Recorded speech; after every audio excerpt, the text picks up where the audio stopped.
What's up and welcome to another Mograph Mocast. I'm Dave. And I'm Matt, and joining us today is our good friend, Julie Kraft. Hi, friends. And Mograph is a supplement to our site, mograph.com, which is a motion graphics tutorial site with tutorials, plugins, podcasts, and other Mograph stuff. And on the show, we talk about everything ranging from motion graphics to Cinema 4D, After Effects, plugins, render engines, doing business, doing taxes, being a contractor, or working for the man. And you can email us, info@mograph.com. Let us know what you think about the show, even if it's concerns, grievances, anything like that. But no, honestly, we need emails about show topic ideas. We want some really good show topic ideas from everybody. I know people are in the Slack and stuff like that, but emails, we love getting emails. There's just something cool about that. You know, you can do a nice 1 or 2 paragraph rant. Makes us something feel like cool. that. Makes us feel cool that we got an email. Yes. I get a lot of email. Doesn't make me feel cool. But yeah, every time I get spam, I feel so awesome. Yeah, I just go to my spam folder sometimes if I need to pick me up. Yeah. There's so many. There's like the promotions, like Google, how it separates all of them, like promotions and all that stuff. Yeah. I used to go through and read spam on an old show that I did, and I would like play like funny background music, like I don't know. Yeah, no, I would play Songbird or whatever it is from Kenny G or Bird that's right. Song That's or whatever right. it So is. just some background saxophone music. Okay, that is ridiculous that you know the name of the Kenny G song. Well, I had to have it for the soundboard, you know. Oh man, that's funny. I mean, doctor's office music, right? Yeah. I mean, I probably know that whole Kenny G album, because I was raised on it, but I could not tell you a single song title. But everybody knows. It's probably the same with Enya. Like, I don't know any Enya song names, but I probably know. Sail away, right. Yeah, Orinoco Flow. I'm assuming that one's called Sail Away. No, it's called Orinoco Flow. Oh, well, see, there you go. See? I'm a big time That's pretty closet good. Enya fan, so just so you know. Watermark and Orinoco Flow, yeah. And the there's Lord of the that Rings other one. songs, like May It Be from Lord of the Rings soundtrack. Oh my god. Yeah. Makes me cry every time. So, Julie, you are going to Camp Mograph, correct? I am going to Camp Mograph, and Camp everyone should go to Mograph. Camp Mograph. Well, not everyone, but you know, mostly everyone. Everyone who wants to go should. Yeah, I'm totally going. I'm excited. I'm actually like a little bit curious. Where did you hear about Camp Mograph originally? Yeah, like was it Instagram? Oh, or it was Billy. Show? Was it Billy? Yeah, Okay. he mentioned it before. I think even you had like all the social media stuff out, because I think he was you were looking for I don't know, like not chaperones, but Counselors. something. Counselors. Oh my gosh, Yeah. not We haven't chaperones, we're not officially announced children, that but yet, like but it'll be counselors. coming Yeah, soon. you're looking for counselors, and he was Yeah. asking about it, but that was kind of before we all knew what it was. So Oh, I can't wait until we announce our lineup of counselors. We're going to be doing that pretty soon, I think. Yeah. I think. what exactly is a counselor? What do they do at Camp Mograph? They're mostly there just to answer questions and to hang out Security. with everyone. No. Yeah, security. Make sure Yeah. if anyone gets out of line, we got someone to kind of throw some fists down. No, not so much that. I mean, it's nice. I don't to have expect people anyone there. to get out of line. People No. you know and trust that you Yeah. know can help Yeah. if something's out of the ordinary. Yeah. Okay. I mean, mostly, I think people are going to be really excited to see who the counselors are when we get to that point and show like the full lineup. But yeah, they're there so you can hang out with them and stuff, obviously. But also there in case something comes up, if you need to get a hold of someone, whatever, they're there. We did finish our early bird special Yes. sale on Friday, so that is officially over. So now you have to pay full price. Sorry, you missed out. We got a great little influx. I think some people were waiting to find out if they could actually get a ticket to Blend before they bought a ticket to Camp Mograph, because they're very close. So because there's so much happening all at once. Did you get a ticket to Blend? Oh yeah, all of us at Boxford did. So That's awesome. we're super lucky, and I don't know how it happened because we all thought we wouldn't get tickets. Yeah, we all got tickets to Blend, so we're going to Half Res. Can then you a day tell later, me we're what going to Blend Blend is exactly? Because like I keep sure. hearing Blendfest, and I have no idea. Like I don't know if it's something that I'd be even interested in. Yeah, I went to Blend 2 years ago, actually. They've had it 3 times. I went to, they do it every 2 years. It's in Vancouver. Do you know what Wine After Coffee is? J.R. Cronest's thing? I don't know. Oh, okay. Well, it's like kind of his, I think while he was at Giant Ant, he like started Wine After Coffee, which was like a Vimeo group just for like animators to post stuff and get feedback and everything. It was, I don't know what year that was, but it was pretty early on. And I think at one point he asked, like, hey, if we did a conference, how would you feel about it? And everyone was, like, super into it. So they started a conference. I would say it's more... wow. As far as this... has 118,000 followers on Vimeo. Yeah. Jeez. Yeah. That's crazy. Wow, I thought everyone knew about that. But, no. So, yeah, they started that. And so Blend is kind of like... I would say, like, the art style of most people that go is more leans toward the illustrative style and cell animators and so forth, or many of the guests are more towards that. But they had Andrew Kramer last time, so I mean, no, not necessarily. But I just because of the style, usually the style of their titles and the style of like all their branding is a little more illustrator based, though it's actually more 3D this year. Yeah. So just that aesthetically, but besides that, it's a conference, but I say it's very it's very non-technically focused. It's much more about inspiration. Sure, people show their work, but they talk more about the process or, just how to communicate with clients or like just honest things, just things that studios go through. Like, who spoke last year? One of the studios that spoke last year was talking about how like they were having a hard time and like, so Giant Ant helped them out and like hired a couple of their people for a few months or so just to help them out because they couldn't really pay them. And that's cool. It's a very nice like community sort of thing. Everyone's really honest and then shares about everything. So yeah, it's just another conference, but not just another conference, but it's like a different flavor of conference. Yeah. I guess. I learn about a new conference and a new site and a new person almost every single day. It's really funny. Yep. It's like, oh, here's a person you've never heard of, but they have 1 million followers. It's like, how did I miss that? Yeah. Like, who's Julie Kraft? Like, who's this person? So I wanted to quickly just 2 more quick things about Camp Mograph, and then I'd like to get into talk about some like Mograph Mondays and stuff. So we added a sponsor this week, which would be Otoy, actually. Yeah. Which is awesome. So Otoy is officially sponsoring as well. If you missed the early bird special for the discounted price, then good news. You just have to make a ridiculous animation and enter our contest, and you will get that early bird pricing. Now, the winner will get a free ticket. The other people, and now, okay, here's the thing. I know everybody's like, oh, it's Camp Mograph, and if I can't go to Camp Mograph, why would I do this contest? Well, because we're kind of like making this a fun little music video thing. So if you want to do it daily with Monkey Legs, go to mograph.com/monkeylegs and listen to this song. It's written by me, and the audio is by David Ariev. He wrote the lyrics and sang the lyrics on his iPhone. And it is now available on Spotify and on iTunes, and you can Shazam it, and it's like on like all the major music platforms. You can actually Shazam it? You can actually Shazam Monkey Legs, and it will come up. But we would like a 4 to 8 bar piece, loopable or not, whatever your format of choice for Monkey Legs. We're gonna string them all together when we're done into the music video if we get enough entries. Hopefully, I'm really trying to push it this week. I really want to get some Monkey Legs animations. Wow! Because I want us to get weird and have this music video, and I think it'll like be, I don't know, I think it'll be kind of fun. So yeah. So if you want that early bird pricing, I finally watched the Monkey Legs thing, or I listened to the song today finally. So. Great job. Yeah, it's pretty ridiculous, I know, but, why not? Why not? It's what it's supposed to be, Yeah. Right. A couple of quick things from the week.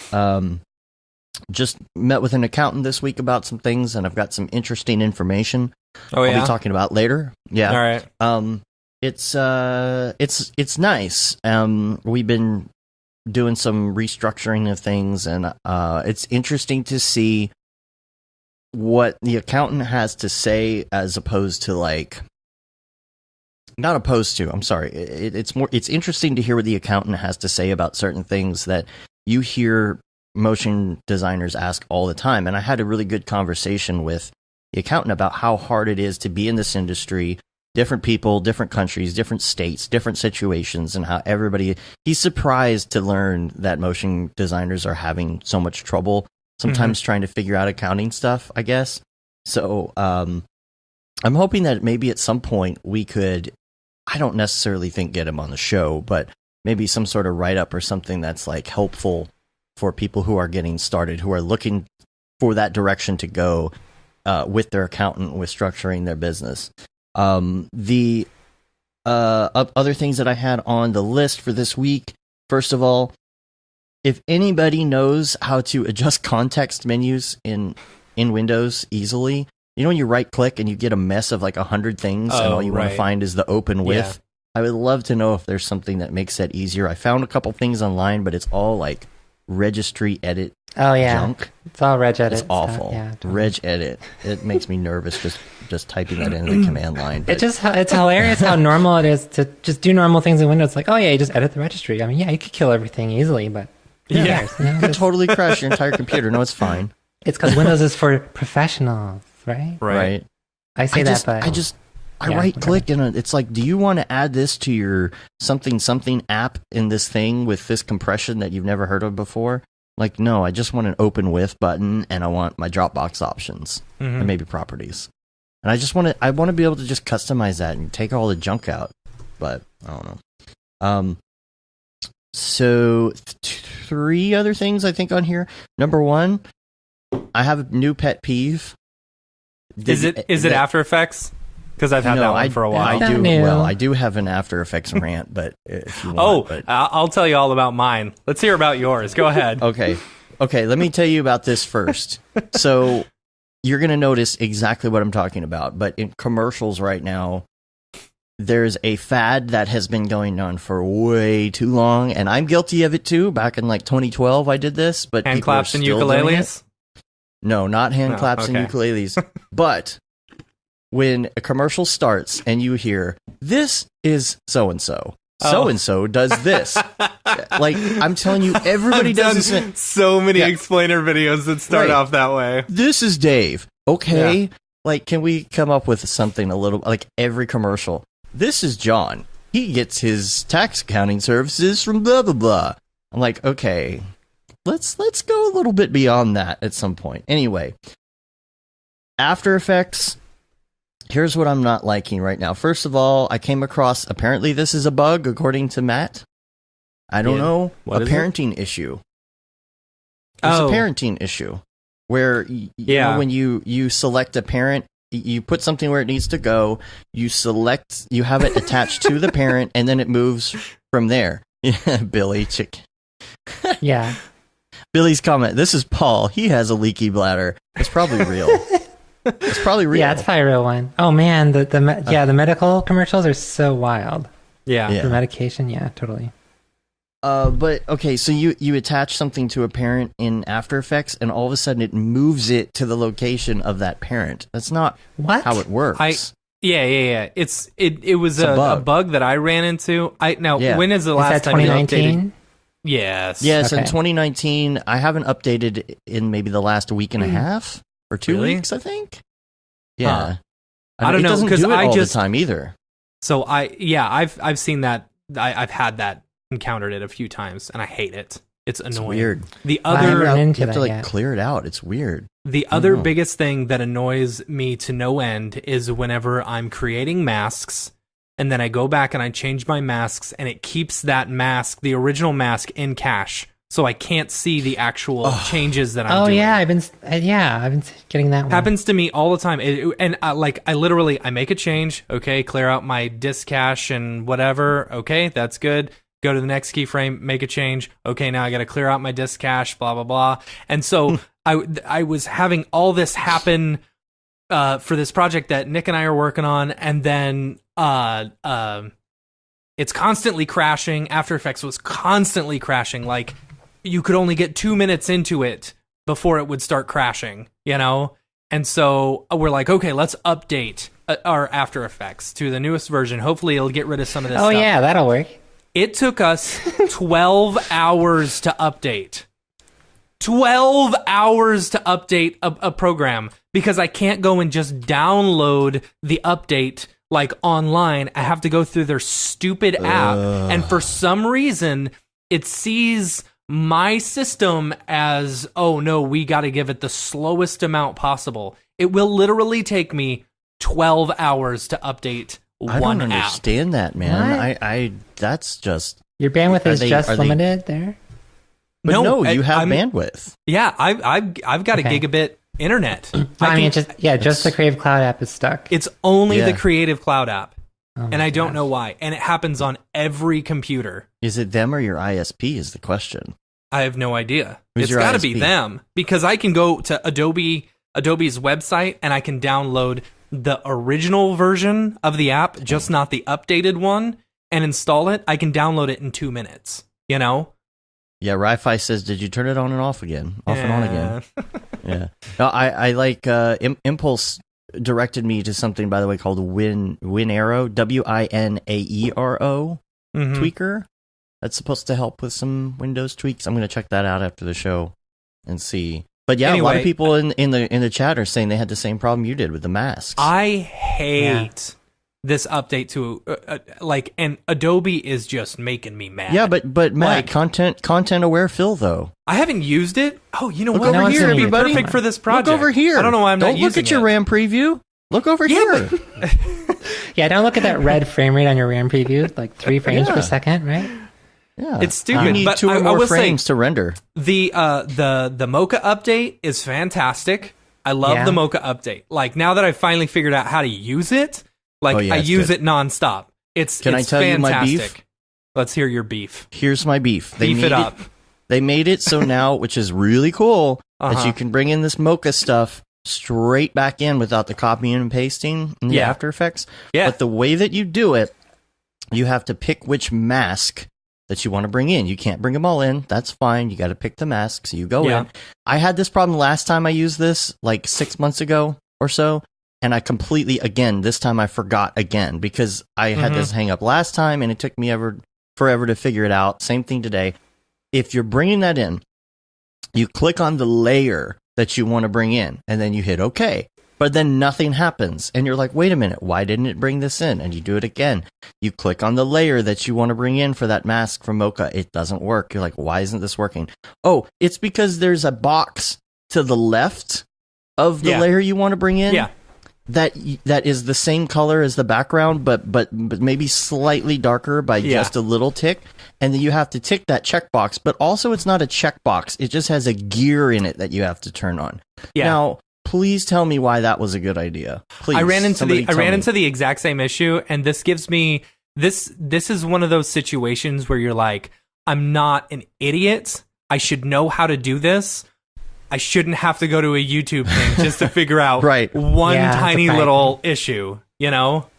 Like, I've done plenty of motion tracking in Mocha. I know how to use it. Why can't I figure this out?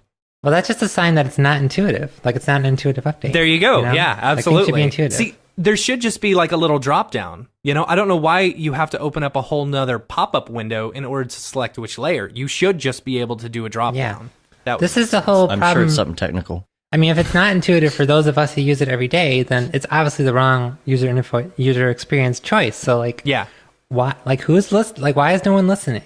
You know, even if it's a separate window, though, let's think about it. You're the designer. You're designing this thing, and you're like, okay, when a user gets this window, what they're going to need to do is select the layer. Okay, first of all, you think you would select the layer, but even if you're going to put a checkbox, why would you not put a check in the checkbox? Why would it be a gear? And why would it be so hard to see that you can't even find it?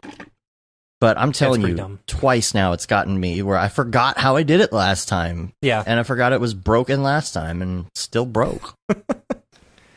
Yeah, and I didn't update to 2019 till just recently, and I was trying to avoid it, but I had to update because of doing some VR stuff, some VR work, and we can talk about that in a minute.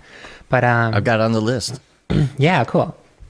But I had to, and as Matt was saying, I've been having all kinds of update issues, not just with the masks, like all kinds of times where it's like I'm updating layers and moving things. I'm like, and I'm still seeing an image in the in the comp window. It's not calculating, but it's like not updating, and I have to I clear the cache and everything. Sometimes I just have to close out, come back in, and sometimes I'm working with 7 or 8K frames or screen sizes, but After Effects should be able to handle that. It's not even that complex. It's usually oh yeah, a lot of this is rendered in 3D, so it's just a PNG sequence, and it's this shouldn't be hard. There's no effects even in After Effects right now, so I'm having all kinds of update issues like that. I mean, in addition to RAM previews, even just oh sorry, what? Oh sorry.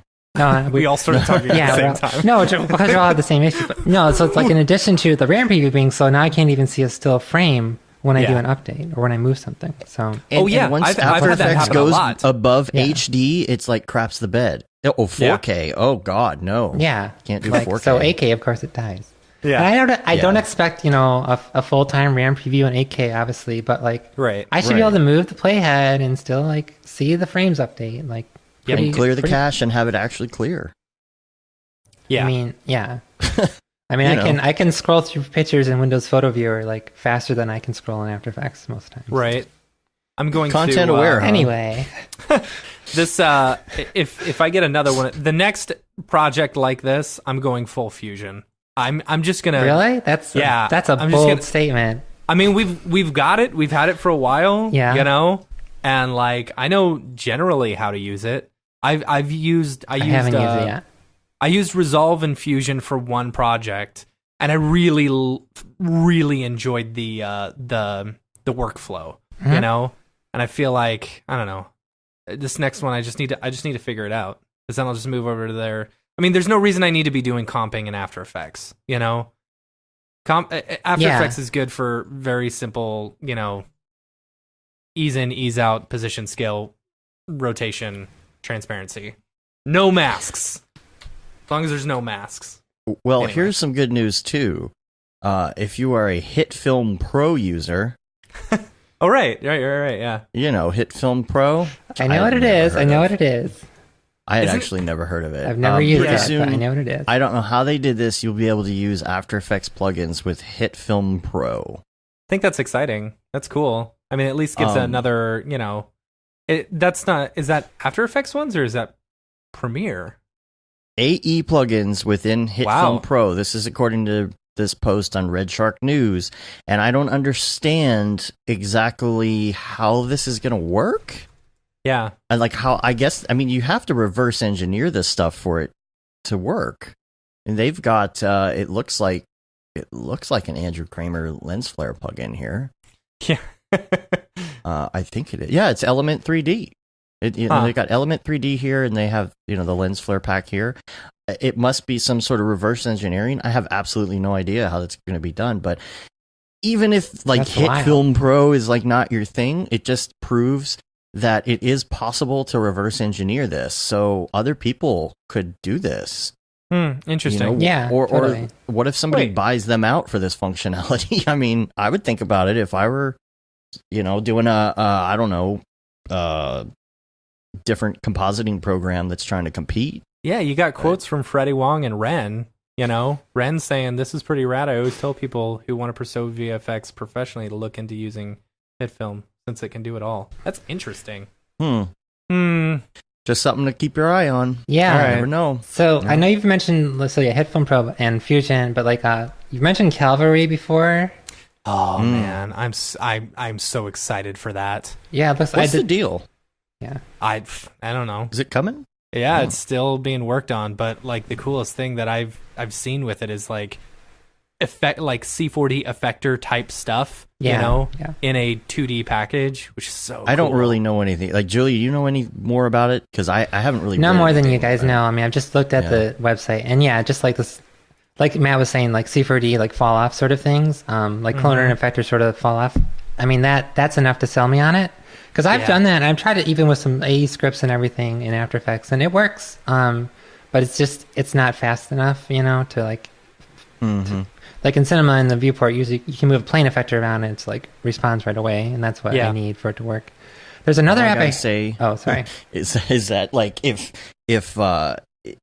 you're Adobe right now, like, don't think that you're going to be on top of that. They don't care now. They don't care. No. They don't care now. I don't think they're even paying attention to the competition, because they got a monopoly, They basically have a VFX monopoly, but, unless you want to pay $14,000 for Nuke, What's this one you just sent me? So Notch. So I was at FITC, that conference, Future Innovation, Technology, Creativity in Toronto. That was just like a month ago. That's what it stands for. Yeah. I didn't know if you knew that. So anyway, I was at there, and FITC is like, it's about, I like it because it's about so much more than just Mograph. Like it's about like, technology, like the name says, but it's about like, I don't know. There's a lot of talk about like real time and AR and VR and AI stuff. So they were mentioning this program Notch, and this is all like focused on real time creation. And it looks pretty great. So I haven't really tried it out yet, but like it has all kinds of abilities. And one of the speakers, Kate Dawkins, she was mentioning it, that they've used it for real time graphics behind a lot of like Broadway productions, where or like live sort of things, because where like you can have like if you had a looping background, that's a limited time. You can't just like end it or extend it, or I mean you can, you're limited. But with this, like if something takes longer, or if you need to switch the effect to another thing, or you need to transition sooner because of how the actors work, you can use this sort of thing. So I don't know how capable it is, but it's focused on being real time, so we'll see how that that'd be rad. But it's another one, like kind of along throwing the lines shade at of, After Effects. Oh yeah. Yeah, we can do real time. Why can't you? This seems kind of like something that's like Touch Designer, possibly. Yeah, probably similar to that, I would say.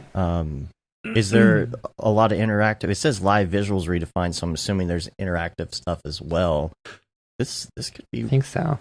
There's a lot of different tiers for the product, but it's one of those things where I'm like, I got to try that one of these days, but I haven't. One of these days, yeah.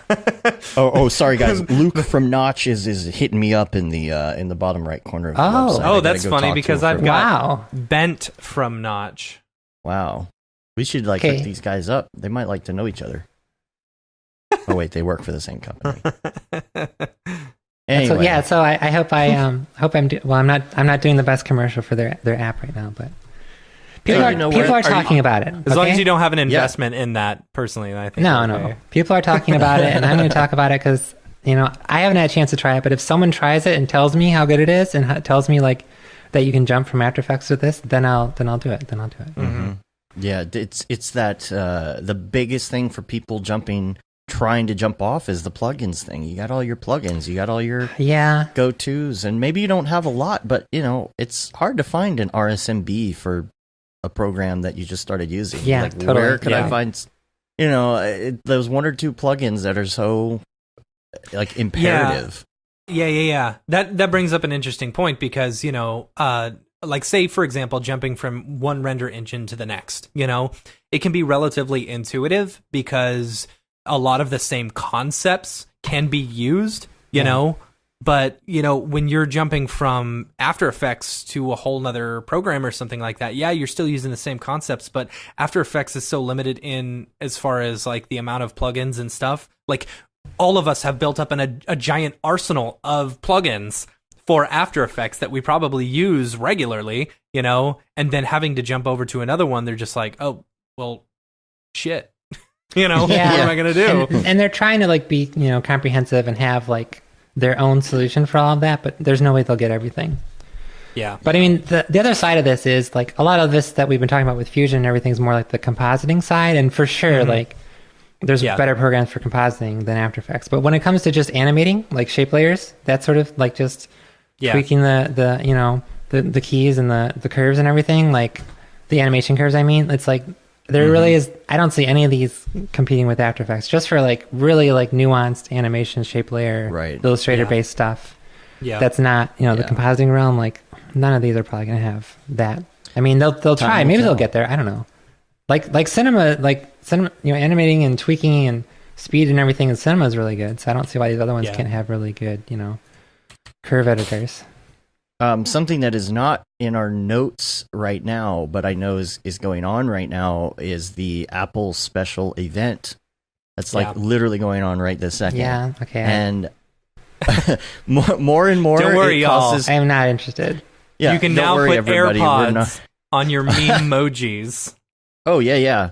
But there is now they've got they do Right have now? dark mode on the new upcoming iOS. Oh, okay. Oh, So that's fine. all right. I guess. At least they're catching up with the crowd a little bit. But Yeah. this is like more and more. It's like Apple special event where everybody says, "Okay, don't care." And it's so sad. Like I used to be like, "Oh, it's Christmas! me Today's too. Apple Day." But We not would anymore. get pizza.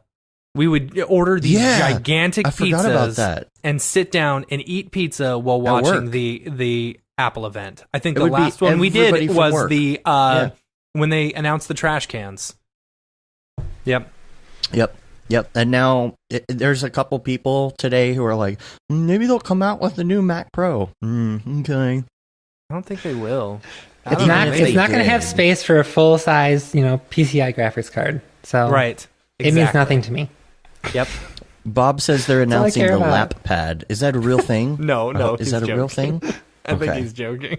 It's You never know. No, it's sad for me. Like I used to be a huge Apple fan. I actually my PC used to be a Hackintosh. When I first built my PC, it was a Hackintosh. I went through all of that insanity. I was trying That to get. is I had to. Yeah, so no much thank Yeah, I you. put in all kinds of crazy kernel extensions, all that stuff, just so I could have macOS because macOS is a nicer operating system for sure. I'll Yeah, say it that. is.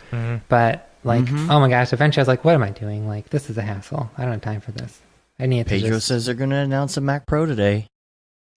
I New Mac don't Pro, I still- don't believe still it. not I what don't you- believe Did it. they already announce it, or is No, this just they still? haven't. Well, Trust me, I got the feed going on right now. Oh my gosh. Oh, it's already going Did I- on. did we Yeah, froze? just bring it up and watch it. Let's just sit here and watch it. This is No. Yeah. No, this Well, is terrible. okay, That's I don't just want to sit here and terrible. watch it, but I'm just as soon kidding. as if you see an announcement about Mac Pro, just stop Yeah. whatever we're talking about so we can throw shade Yes. on All it right. as fast All as right. possible. Yeah, we'll be like Alright. 'Cause I'll breaking throw all news. the Should I get shade. the graphics ready? Yeah, dude. Breaking news. Yeah, go for All right, yeah, you hold on Apple to that stocks stream. fall horribly because of Yeah. Mac among creatives. All right.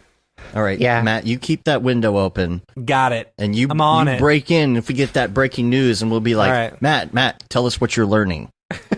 I wonder if it'll be that That's- stackable Mac Pro thing. There was that where you'd stack different boxes like Oh, Mac man, Pros I or hope like not. Mac mini size boxes to make your whatever. Yeah, they were maybe. talking To make your about Lego modular, computer or but it's whatever. like I don't know. yeah, so they will have a $4,000 2080 that's made just for Mac. That's Right. modular that you can put in Right. there Yeah. if you want. Yeah. And you won't be able to upgrade it ever, so you have to deal with this Mac Pro for another 5 years and never upgrade. And it'll cost $10,000. Sorry. Oh, Oh, okay. it's going to be more than that. If or you whatever. really are 20,000. in for the laughs, if you want to scroll along and see the laughs, Billy says that Oh, I'm here. everybody is live meme chatting in the general. Oh channel yeah. on Oh the my Slack. gosh, it's blowing up right now. Oh, It's that's great. this is Wow. probably as good as the Kubernetes. Oh yeah, if you're there for it's the gonna be good. Kubernetes. Oh, we're missing Yeah. out on so many jokes and so many It's meme all right. jokes. Oh, all right, well, so sorry Julie, guys, let's sorry I have to actually do talk this about- podcast. Let's talk about what you do. I'm sure it's way more interesting than memojis. I don't know if anything's more interesting than emojis, but I don't know if anything's more interesting than throwing shade at Apple. Yeah. It's fun. It's definitely It's fun. Yeah, we all have fun with that. Yeah. All right, let's All talk right, cool. about Yeah. Mograph Mondays. For those, there's a lot of people apparently in the chat who are big fans. I can tell here. But for people who haven't met you before and don't know about Mograph Mondays, give everybody kind of a little rundown of what it is. Sure. So Mograph Mondays is a monthly event for motion designers, but also anyone, any creative person interested in this realm, whatever. We've been going for about 5 years now, and it's consistently it's pretty wild. So it's consistently the Detroit one is at the end of the month, and it's usually it starts off with just typical hangout time for an hour. Then we have 2 to 3 presenters, 20 minutes each, that either show recent work or some sort of workflow or just presentations of some sort. And then we just have hangout networking time after that. And that's really That's the format of the crazy. event. You know, it's pretty typical as far as that goes. We have each month I have a different person do the graphics. So there's like different banners and animations for each month. I mean, really, I just ask, do a banner, and if you can do an animation, then go for it. So we get lots of like art that comes from that, and often the person who works on the monthly graphics will present at the event. That's Talk about awesome. it. So yeah, format-wise, like it's kind of a typical meetup. We have like some branding, and people are kind of used to the consistency now. They know it's going to be at the end of the month. And now we are actually expanding to some different locations. We have Dan Mauer's running Lansing, Michigan. Morgan Tinney is going to be launching Grand Rapids, Michigan, Mograph Mondays, Wow. actually next Monday. And then, there's video from our last event. And then Evan Abrams is running Mograph Mondays in Ottawa, Canada. And Jeff McCormick is running Mograph Mondays Cleveland now. So we're getting out to some other cities. So.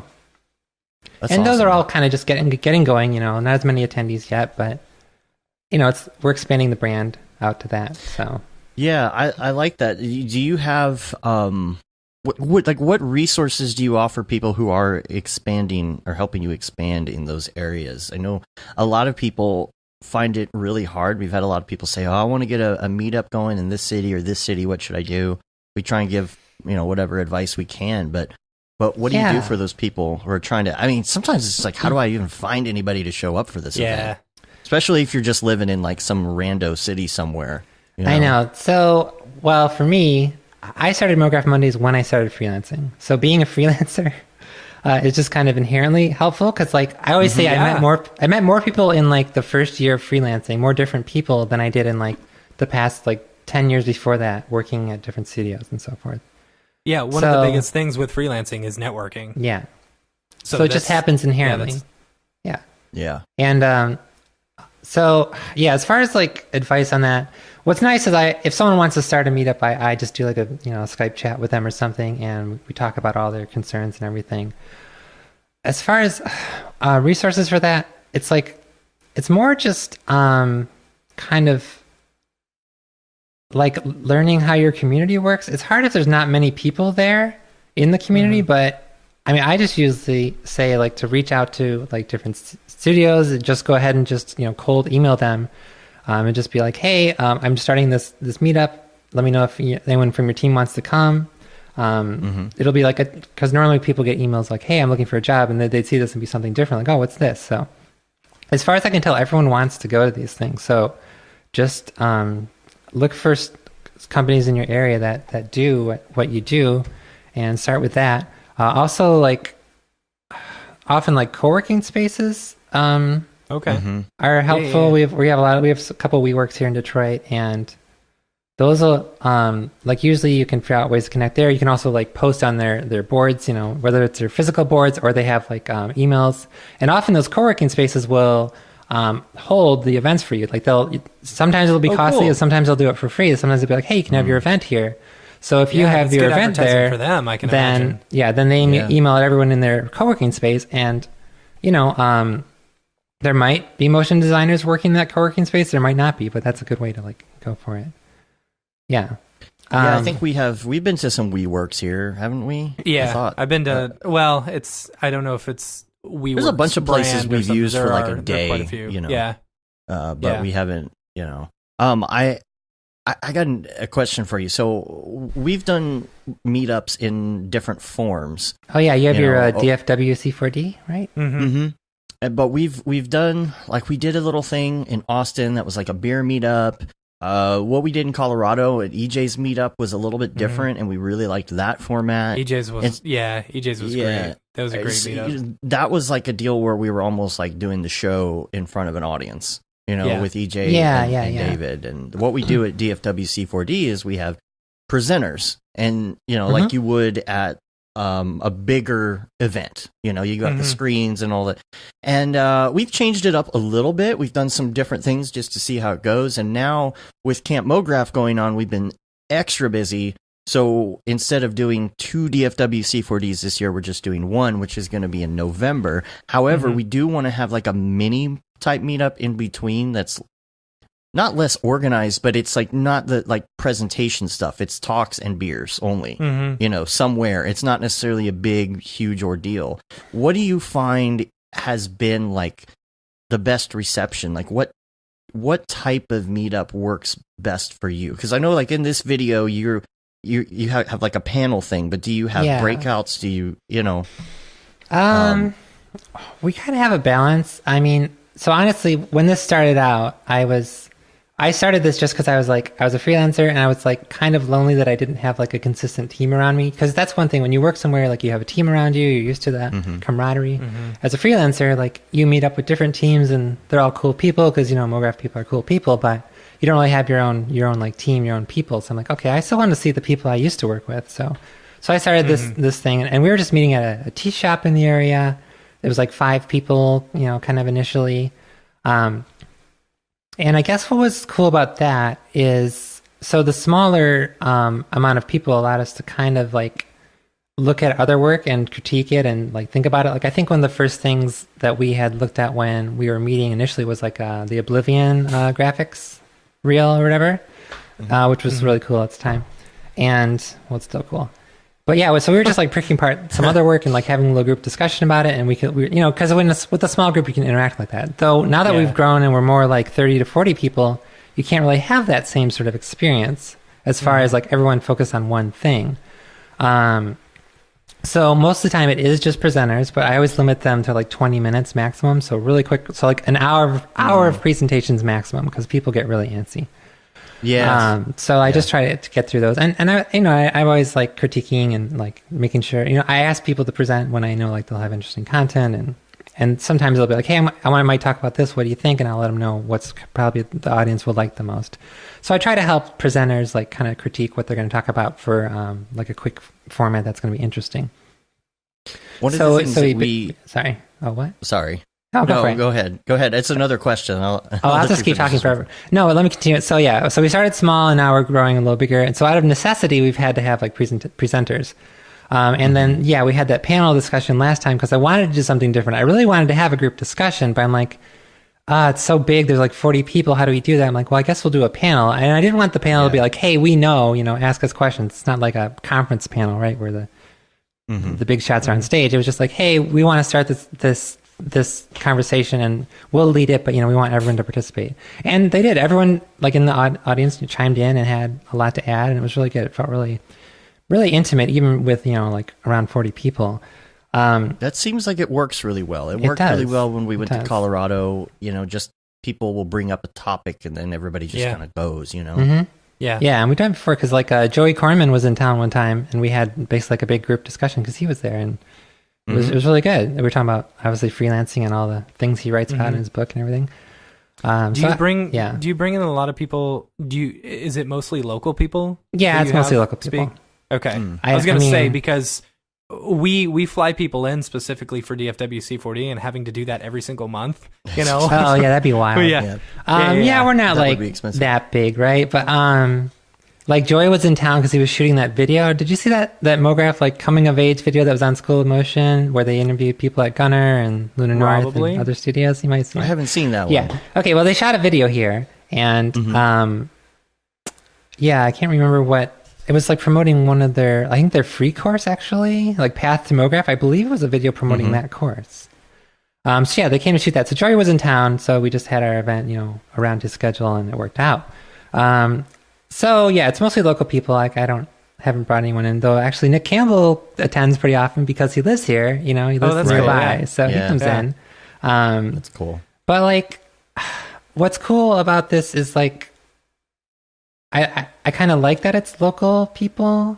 Like I say, like, well, I'm not very known on the internet, but I'm known in like my area, and I like to have this community that's like an addition to the online community. Like we have great online communities, like all these Slacks that we have, maybe too many Slacks, but like your Slack and all these other Slacks, they're super great, like super great online communities. So like I'm not going to diss that, but having a local community is like an added like amazing thing.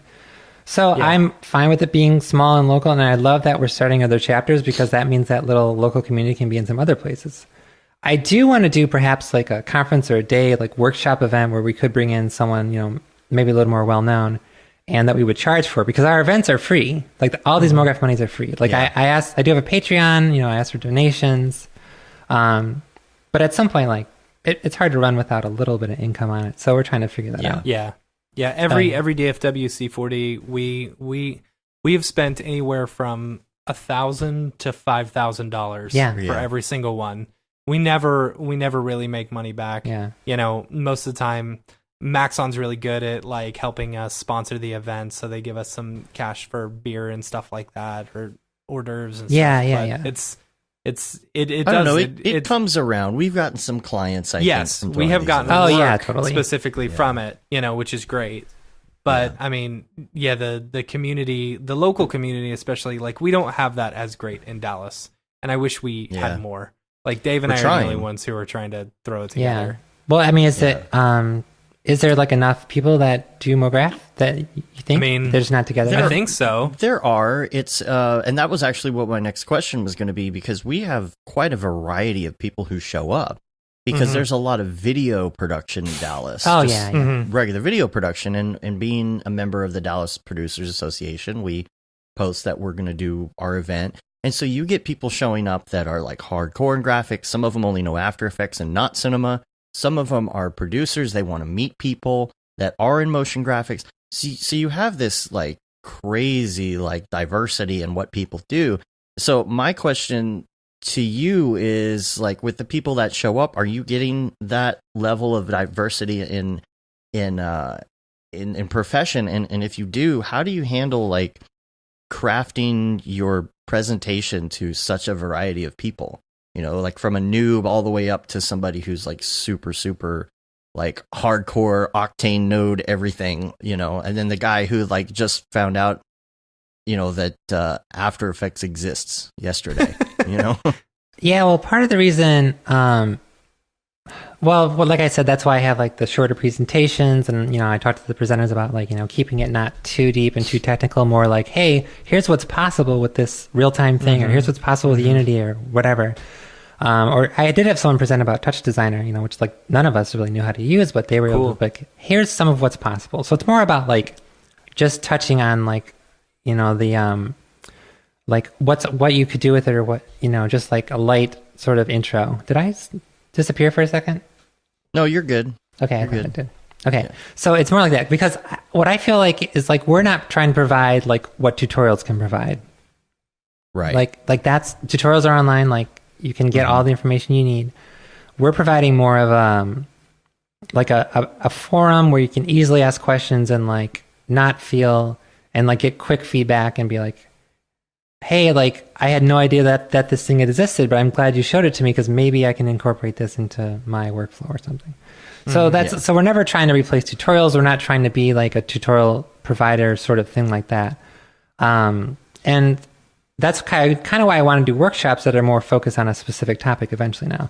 But so one reason that like so that's one reason like I'm not too worried. Like, I try to like make sure everything's pretty general, but also like we do these every month. So if 1 month is way more 3D heavy and 1 month is way more After Effects heavy, or 1 month is just talking about imposter syndrome, it's like, that's fine, because like different people come. Actually, this last one, which was the imposter syndrome conversation, like it was a whole bunch of different people. Because there's kind of like a core group of like 10 people that are almost always there at every one. But then otherwise, there's like a bit larger community of like 200-ish people probably in the Facebook group that will show up for different things. Right. And actually a lot of students came last time too, because it was like great for them. So it's like, I don't worry too much. I'm like, well, hey, if this is all about, Redshift or Octane or something, like that's fine. There'll be something else next month that's different. And the video I have here, which will be linked in the show notes, that's the imposter syndrome one. We don't. I'm interested to actually sit and listen to that one. Yeah, it's like we've recorded a lot of these, and I haven't quite gotten them all uploaded, or any of them, because it's, that's all right. We're in that boat. You know how it goes, right? Yeah. Like I'm desperately trying to get to Penny's presentation from DFWC4D so I can post it. And I just, like, it has been on my to-do list, like, every day for the last week, I think, at this point. And we recorded it, 6 months ago? Yeah. So, I completely understand that. I know that goes. So I'm like, I need to, like, get, like, other volunteers to help. So that's the other hard thing. It's like, I want other people to help, but no one, everyone loves this, but no one's as devoted to it as I am. So I can't expect other people to have the same enthusiasm. Though I'm Yeah. super excited other people are leading their own Mograph Mondays, because that's a thing I didn't expect that to happen. I'm like, what is See, it? then you get enough chapters of Mograph Mondays, and then you do one giant Mograph Monday event. Yeah, totally. I'm thinking of that. Oh so man, let's this figure out is how to like do that multi-level marketing now. next. No. See, they tell two friends, No. and And they make two more. And it's all done in exposure dollars. Yeah, it's all. Oh, yeah, it's all Yeah. exposure money. Lots of exposure Yeah. dollars. So the other thing I always say it's kind of funny is like, okay, so honestly, when people get to these events, they just want to hang out. So like on this, sometimes it seems like having everyone gather around the TV for like presentation time, and I put up a little animation. Yeah. Hey, it's presentation time. Come over here. It's kind of like I'm always like wrangling, like trying to herd everyone in. And it's not like people aren't like annoyed. It's like, oh yeah, but like once they're there, they're like they just want to hang out. But it's like you have to like have some planned stuff to like make it enticing enough for people to want to come. Yeah. You know, like just so you can show like, hey, we're going to be showing this work, or here's a little teaser of what one of the animations that one of the people presenting tonight has worked on. So yeah, Well, that's it's why kind of a funny Camp Mograph thing. is going to be great. You can Yeah. just you can show up if you want to go to a class, you can, but you can just Yep. go fishing instead if you want. Yep. Yeah, that's cool. That's super great. And How I was love that that. plug, Matt. Was that good? Did I do well on that plug? It's pretty Nice good. plug. Okay, good. You could have Good, sold it a little bit harder, Okay. but that's all right. But I love that people are teaching more about like process and some like design principles and just you know balancing work and life. Like that's all great stuff. That's why like I was really happy to have our event last month talking about imposter syndrome, just because so many people, like especially students, they came up to me like, oh, I'm so happy to feel like I'm not the only person that feels this, and Yeah. that's like what makes me Yeah. really happy. You know. Yeah, the So- imposter syndrome. Yeah, that's a big one where people are like, they feel like they're the only one. You know? Yeah, we all. have So, it. yeah. But we all have it. And everyone, that's another thing. One reason I also had this event was like I was at FITC and everyone on stage was talking about how they have imposter syndrome. This is like Beeple and everyone. They're like, Yeah. you have imposter syndrome. So I guess what I've realized, imposter syndrome never goes away no matter how accomplished you are.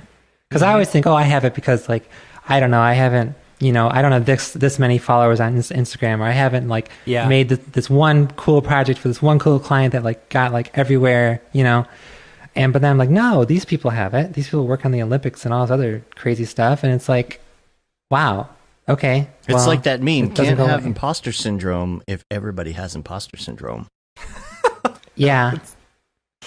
It's true though. I like, don't we think all that's have how the imposter meme works. syndrome. I mean, I don't know. either everyone has, however you look at it, either everyone has it or no one has it. Either we're all Yeah. imposters or no one's an imposter, right? Yeah. So Yeah. I'd like to think we're all imposters. basically, Wait. Yeah. it's true though. Like, because we don't already know, like a client like Yeah. has a need or whatever. And it's like, Yeah. we probably haven't already done that. It's how many times Right. like you start a new project and you're like, oh, okay, I've done like 90% of this. Yeah, I've done that before. But Yeah. they're like, oh, there's 10% of a thing. Like I've never done that. I've never done character Yeah. animation. I've never done that kind of simulation. Like always. And of course, if they ask like, Yeah. hey, can you do this? You're like, of course you say yes, of course. Absolutely. Because you can, Yeah, like you may not know exactly. Yeah, the client but asks you, yeah. like, have you done this before? Like, that's a funny question. Have you done this before? Oh yeah, sure. I've like, done that. No problem. I need a buffalo. This is actually something we're working on. I need a buffalo that's running through Times Square. Do you have any examples of something like that you could show me? I hope your client isn't watching.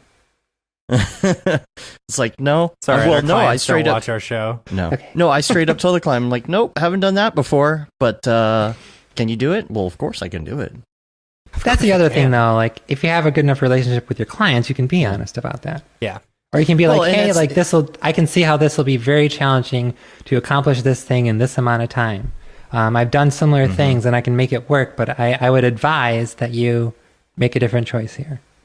Yeah, and but that's the thing. You tell the client yes, and usually it's because you've done all the elements of it before. Mhm. Have I done motion tracking? Yes. Have I done hair? Yes. Have Yeah. I done character animation? Yes. So therefore, I can do all of these things. Yeah, It's you hard to have explain these to a pieces that client. you know, and you can put them together. I'm like, where are my hands? Right. I usually Because a talk with my hands client's a lot. like, I can't find them. a client would be like, so you haven't done this before? Well, no, there's a lot of things I haven't done before. You know, but it's about having that ability to do the things that you haven't done before. That's what makes you decent at your craft, I guess, Mm-hmm. No Yeah, pun intended. totally. Craft. No, as you go, as you learn. I actually just did a talk at, we had a Mograph Mondays at one of the local community colleges here, Schoolcraft College, and I did a talk about, kind of focused on students and like, I don't know, like figuring out what to do as soon as you graduate. And I was like, I know that like you're worried about what you need to do or what you need to learn or what you need to focus on. And it's like, I'm like, none of that really matters. Like you keep adding more pieces, more tools to your tool belt. And eventually you can just combine them into more different things. You don't have to specialize in one thing. And you'll probably like start working on one thing and then you'll think like, oh, that's what I'm going to do for sure. But then you end up pivoting because you're like, well, I started doing this, but like now that I've learned there's this other thing, I'll just, I'll focus on that. So you're always learning something new, Well, I'm interested to hear what you're working on right now because you said that you're doing something in VR. And yeah, I love messing with VR, but I really don't create much stuff in VR. So me either. First of all, now. can you talk about what it is, or do you have to do? Yeah, that was a perfect example of like. Yeah. Totally. So this was with a client, like a studio that I have a very good relationship with. I love to work with them. I can't say who it's for, but it's for one of the automotive companies. It's Detroit, so of course, not always, but. So yeah, but of course they're like, hey, this is VR. We have a VR project, and I'm like, oh, that's cool. Like I haven't really worked in VR, but I'm all for that. And I'm like, hey, do I need to like I didn't have a VR headset yet. They're like, I was like, should I get a headset for this? And they're like, yeah, that'd be very helpful. And I was like, oh, darn it. I guess I'll have to pull the trigger on that. Yeah, I guess I'll have to buy one. Funny. Yeah. Which one did you get? The Rift S. Okay. So nice. Because hey, there's a hidden thing I found this morning. Did you know that by default the resolution is lower than it can be? Yeah, super sampling, right? It's an actual resolution. It doesn't say what the resolution change is, but if you go and you switch between the two modes, like performance over quality, most of us in this industry probably have enough hardware to support higher quality. Oh, so in the actual Oculus settings? Yeah. Oh, okay. It doesn't say that it's a resolution change, but it's a full-on resolution change. Well, I think so. I didn't actually know it's in the Oculus settings. I was using the like Oculus debug tool for the super sampling settings. Like you can open up. It installs this thing called the Oculus debug tool, and you get all kinds of like secret settings in there. I think what you're talking about is probably super sampling. It defaults to like 0, and then you can set it to 1. It looks a lot better. So I didn't know it was in the Oculus settings though. I'll have to try that.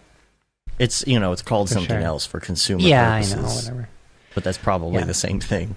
So so what I'm working on is not interactive. It's really just a viewed experience. Like someone will put on like an Oculus Go and they will go into this area and they will watch content. Most of the content will be in front, but it will move around them. So it's basically a stereoscopic 360 video, right? Yeah. But you do need a VR headset to look at that. So it's all a rendered thing, but it has to be rendered at like almost 8K. So that's high enough resolution once it goes out there. And it's kind of an interesting thing. So setting up a stereoscopic camera in After Effects and Cinema 4D is pretty easy now. So actually the setup wasn't too bad.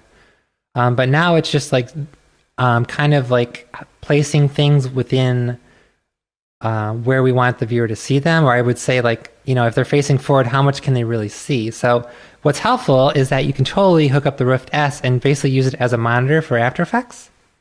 So you have to, if you install, obviously you install the Oculus software, then you have to install Steam and install Steam VR. And if you have Steam VR installed, then you go into After Effects and in your video output options, there's Adobe Immersive Environment. And you turn that on. And then in the bottom left of your comp window is a little VR headset icon. And you can pick it whether it's, however, if it's side by side or over under, like we're doing a 360 over under. Just as an example of what we're doing. So over under? Yeah, so the eyes are left on top, right on bottom, and it's like a big 7680 cube, so like double 4K. So it's cube, which means because you have to use the cube if you're using some of the lower level VR systems, right? Like the Go. Yeah, cube. For the Go, I think you need it. So so it's over and. So in Cinema, I just match the same settings. Cinema camera, you can turn on stereoscopic, you can do 360, over under. And it works, it's pretty easy to like get that to match. And then we just kind of matched camera height and between the programs and it's going pretty well. But yeah, so it's like I will render some stuff in Cinema. I'll bring in After Effects. I can actually like see like a still frame. Like RAM Preview technically should work, but it doesn't. You know, it's hard enough for RAM Preview to work normally. Yeah. So, but no, I've been surprised. Like I can at least see a still frame in After Effects, and it's like, oh, here it is. You know, Okay, and if I do bring I'm the low sorry. resolution down, it works pretty well. Sorry to interrupt, but do we have breaking Okay. news, Matt? I think we have I don't breaking know. news. It says Do we have breaking news? It says it's Mac time. I'm not actually watching Oh, the okay, thing, okay. but But Billy no. said Mac Pro. Yeah, I know. Is this real? Yeah, Is this happening? everyone's just saying Mac Pro. So I don't know. I don't know. Like Is this real? Somebody let us know. fake news. Billy said it twice. Mac Pro, Mac Pro. Yeah, Billy wouldn't say fake news. So EJ's gonna be happy. we'll see. Are we? Do we have? I need links, people. I need links. well, there's the live thing though. It's the Worldwide Developers Conference, WWDC.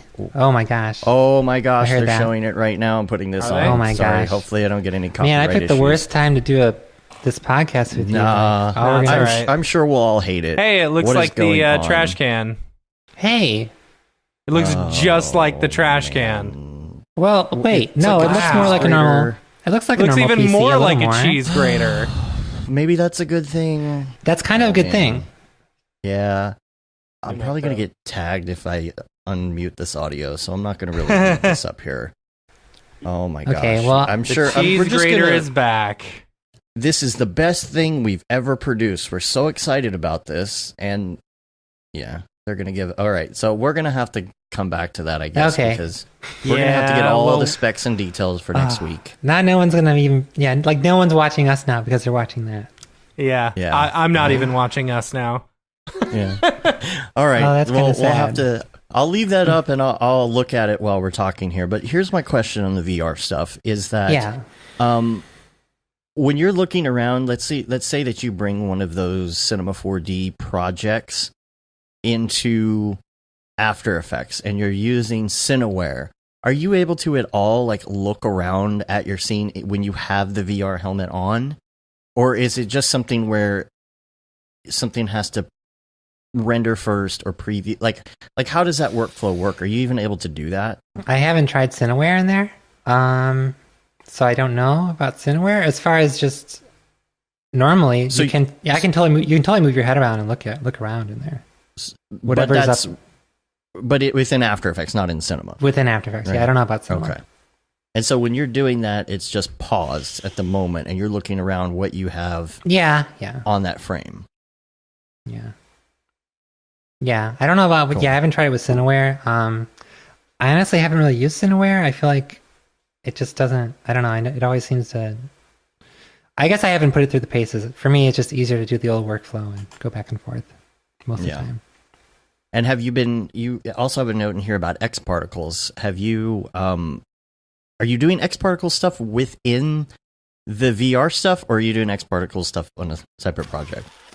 I may or may not use X particles on this. I actually don't know yet. Kind of depends on if it needs it, if we need that kind of, look. I But think you're we big probably into Sims won't. and stuff, like X particles, what other, real flow, that kind of stuff. Yeah, so I've only done it with X particles, and lately I've been really trying to do the liquid stuff like I did for the last Mograph Mondays animation. Oh yeah, I did see that one. Yeah, so that was kind of good. like me playing with it more. I haven't that should work fine in VR. I'm actually really excited. I was actually thinking about taking some frames from my latest animation and like checking them out at rendering with the stereoscopic camera and seeing how they look, because I think that'd be cool to just see how it is. But it all should work. I mean, I don't know, like I'll be interested in rendering things and putting them into whether Unity or Unreal and actually being able to move around and walk around them and whatever. So this is all just once again just rendered stereoscopic, 360. Oh, did I go away again? There you are. It's because everyone's watching the WWDC stream. And Sorry. Yeah. It's just including one of the hosts of bogging the down show the is internet. watching this stream. I'm Yeah, sorry. I'm sorry. All I need to I know understand. is if it's I mean, I get NVIDIA, it. that's all you wanna I NVIDIA get know. or it. not. Yeah. No, I get why you're watching that. So 28 anyway, core processor. 28 core Really? Intel Pro, up to 28 core, up to 28. up to Okay. 1.5 terabytes of system memory, PCIe display port, everything. 8 PCIe slots. Okay. Theoretically, you could put a graphics card in here made by NVIDIA, but Maybe. the question is going to be, what do they freaking support? Oh, they would do this during the show, right? Yeah, it's their fault for It's their fault, knowing They that should we have were having a known. show. What is the Okay, MPX module? What is this? Radeon Pro Vega 2. There we go, and we're done. Okay, close it now. AMD only. And Is it Close it, AMD? man. Close it. do they realize that the whole entire like graphics industry was just like, oh, that looks cool, but nope. They just close the tab and they open back Mograph.com podcast. Yep, Just I've now. closed my tab. That's all I wanted to know. Man, come on, Apple. I'm Come sure. on. I'm curious to see the price point though. It's going to be wild. Oh my gosh, I Yeah. can only It's imagine. gonna be so many exposure bucks. $20,000. So much exposure coin. Yeah. What are they doing? All right. Well, anyway, Anyway, so yeah, we were talking about VR. VR, X Particle Sims. Yeah, Sims and stuff. So no, but I'm really. I mean, it's pretty exciting that you can just put on the Rift S. I don't know which other headsets it works with, but that you can basically use it as just a monitor in After Effects. You know. But are you actually like? Can you see your mouse and everything when you're adjusting stuff, or is it No. literally Good just question. like a It's still just- frame? It's just Okay. like when you would hook up After Effects through like an Aja card or something and put it out Gotcha. to like a Okay. Gotcha. It's like Okay, another that makes monitor. sense. That makes But I sense. mean, you can like hit frame if you have your hand on your keyboard. You can frame by frame through it, or you can try to play around preview. Like it still is responding to all that. Mm-hmm.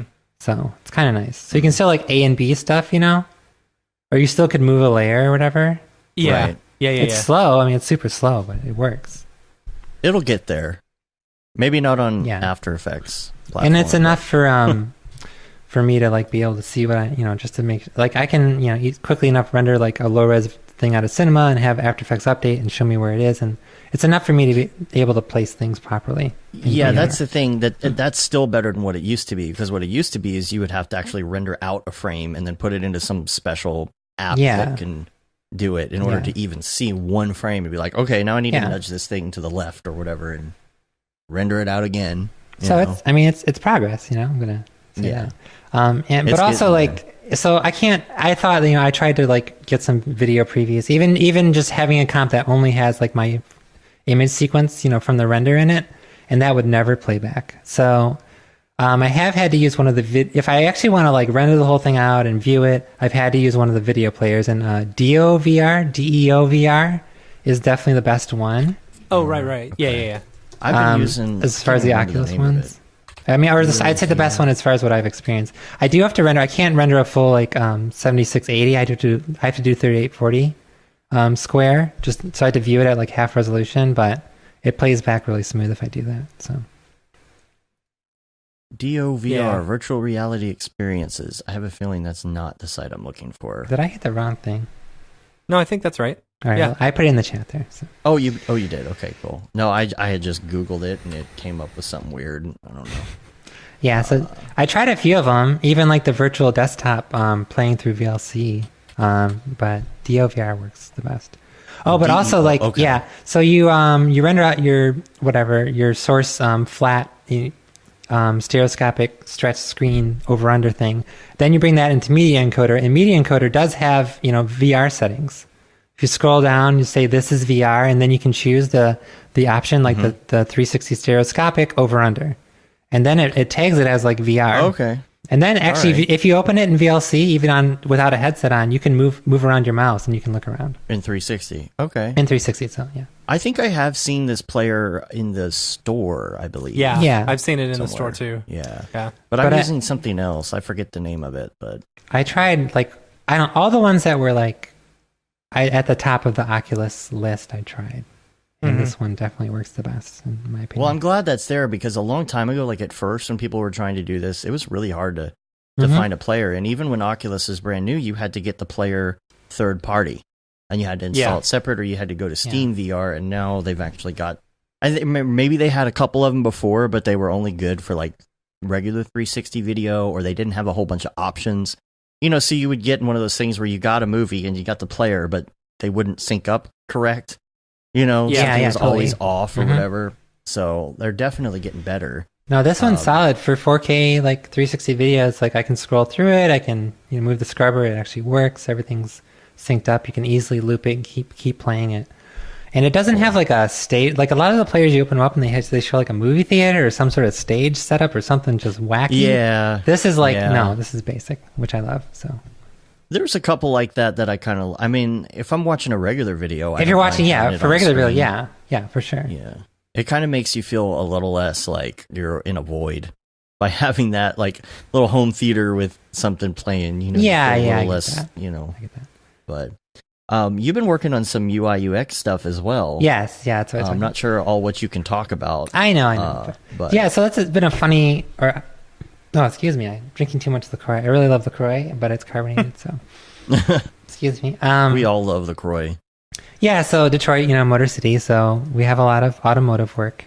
But something in the past like 4 or 5 years that I've sort of fallen into doing for a couple of different companies is automotive user interface and user experience. So because, going forward, in the next, 10, 15, whatever years, I mean, cars aren't going to have any more like gauges, like physical gauges. It'll all just be screens, right? And this is funny because I drive a Ford Fiesta ST, which is like super basic, except, I mean, it's the sport model. So it has a turbo, it's a manual transmission, it's fast. But I kind of like that it's really basic. So I kind of don't drive a car at all that's like geared towards any of this. But anyway, all the new vehicles coming out, EVs and like vehicles with more automation in them are all just going to have screens, right? Whether it's a wide cluster screen or like a cluster screen and a center stack screen, whatever. So just tons of screen space, tons of stuff to design. And that's sort of something I've fallen into. It's a really interesting realm. Matt, what is going on over there? Sorry, like it's saying like these are some of the people that we're supporting and stuff, and it's got Otoy on there. Oh, well, that's Otoy interesting. and Maxon, yeah. Maxon, they have Maxon in the Apple. Yeah, really, man. This doesn't make any sense. Why would they I know? put Redshift? I'm so confused. It's really they did. Apparently Redshift is coming to Redshift Render Engine is coming to the Mac. Cool. How much does it cost? I don't know. Probably a lot. Here's the problem. The hard thing is that I'm watching just like stills, and then I've got everyone in the chat who's just making stuff up as well. So I'm having a hard time figuring out which is real and which is fake now. Of course.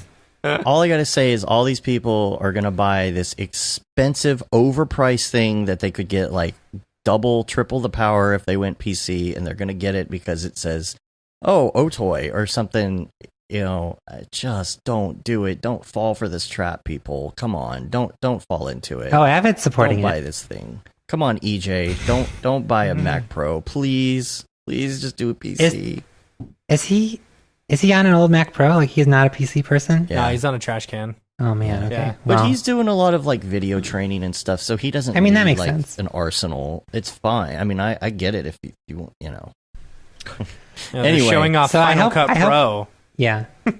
Yeah. No, are they showing off Final Cut Pro? Yeah, they're showing off Final Cut Pro. Please close it. No, you don't have to close it. Yeah, seriously, dude. All right. I hope I'm not talking about the most boring things ever. Sorry. No. Okay. I'm closing here's it. my question. It's closed. Thank So I'm you. talking about Officially vehicle, closed. automotive All user right. interface design stuff going on. My question for you with what's up? Detroit, by the way, is, and I think this is in the notes too. Here is that everybody kind of dismisses Detroit now because we had the crash. We had the crash, and all the car companies, crashed and burned for the most part. And you see all these images of Detroit coming at you, like abandoned buildings and neighborhoods and crime and all this stuff. And here's the thing: I was born in Detroit. I have family there. Oh, I didn't know Been that. there a million times. Yeah, I've got the Detroit background as well. I moved to Texas as quick as I could, but bumper sticker. But the thing is, that's what everybody sees on TV. So I know you hear about all this motion graphic stuff coming from Detroit now, and you're like, "Well, wait a minute, Detroit? I thought that was nothing but abandoned buildings at this point." Why is it like that? Just the media? Yeah, it's totally the media. I mean, it's just they haven't Fake caught up news. with things. It is fake news. It's totally. I mean, it's like that. It's just that's the reputation we had, and that's still the prominent narrative, right? For everyone who doesn't live nearby. Mm-hmm. So you got these places like Ford, when they're coming out with cars, like you said, that have like these more streamlined, what do you call them? I don't know what you did, dashboards and everything now. It's just going to be one piece.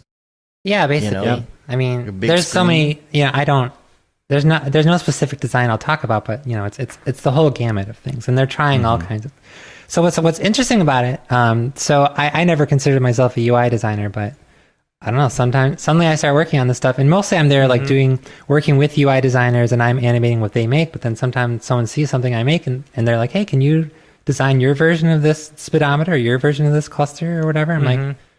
Sure, what the heck? I'll just do it. So that's been interesting, thinking about that, because the life imitating art. Yeah, totally. Yeah, it's all like, oh, we want it to look like the movies, like the stuff that people have designed, to make it futuristic. Now it's actually coming to the cars. So it's interesting because, like, of course, it's all new for the automotive companies too. Like, this is a totally new realm. So. It's the epitome of not really knowing, like a client not really knowing what they want till they see it.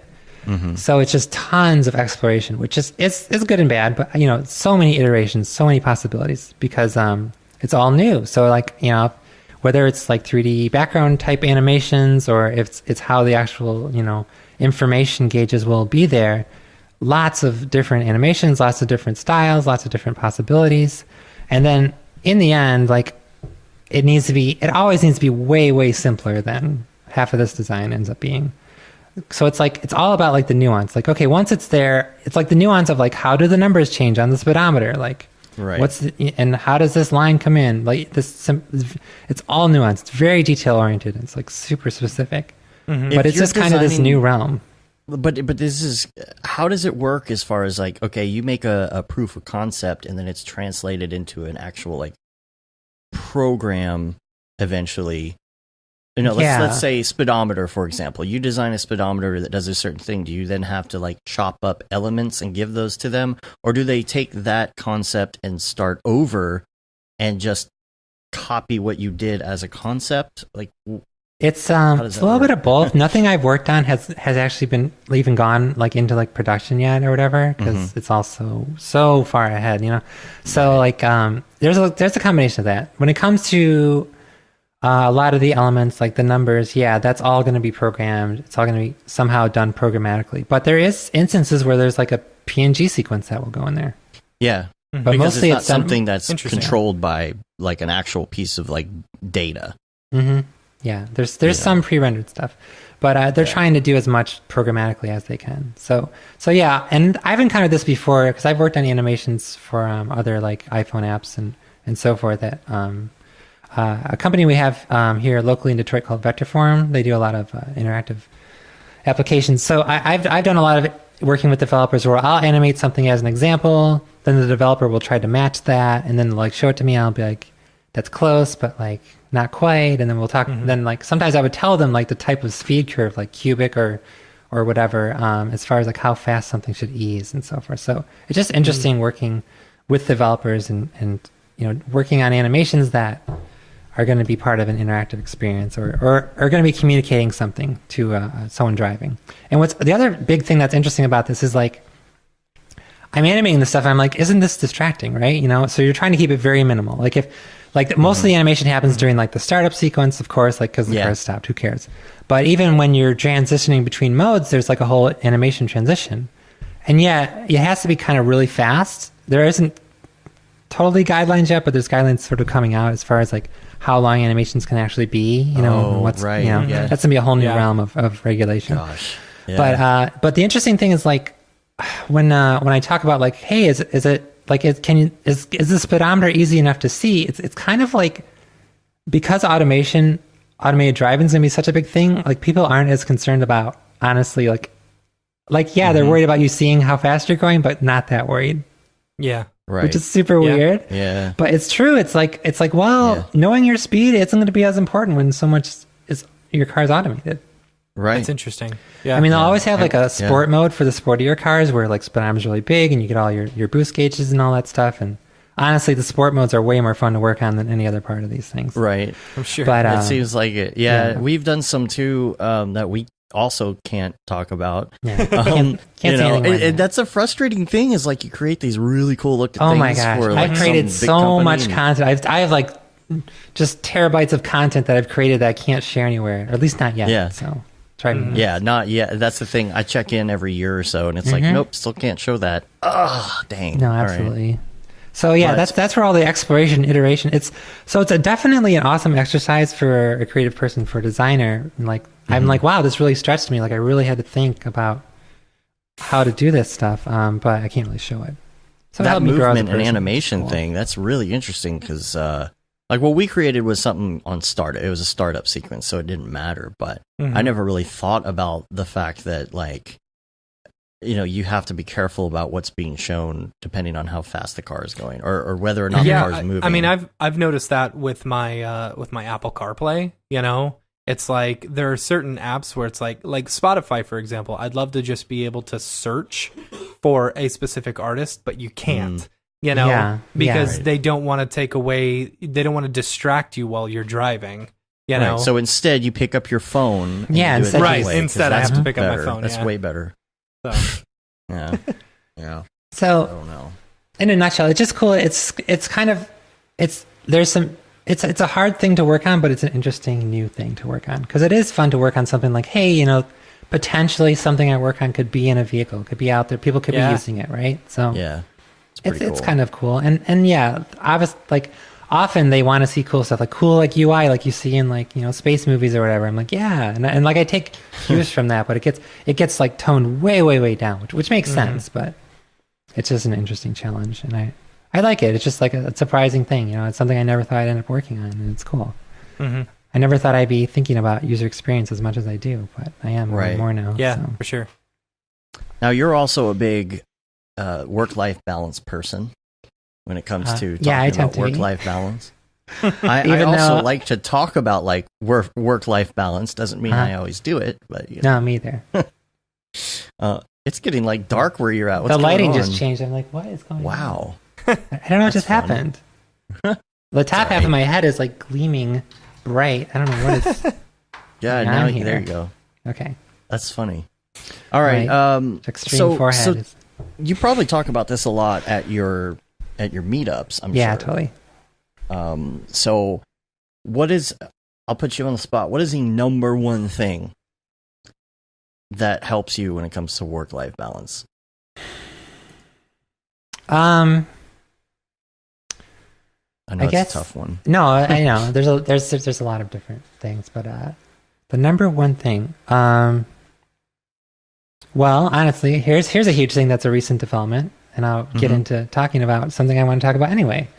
I've been freelancing for like 5 years, and the whole time, like I work on sites sometimes, but I've been working at home a ton, right? So, after 5 years or so, and based on some things that some of my friends have been talking about, I was like, oh, I really want to rent an office space. So, I was talking with Billy and some other people, and then I found out the space where Gunner Animation is, which is the next to like the old train station in Detroit. I just found out what the rent was, and I'm like, oh wow, that's how much the rent is. Well, how much is one of the rooms half that size? And I found the rent. I'm like, oh, we could do this.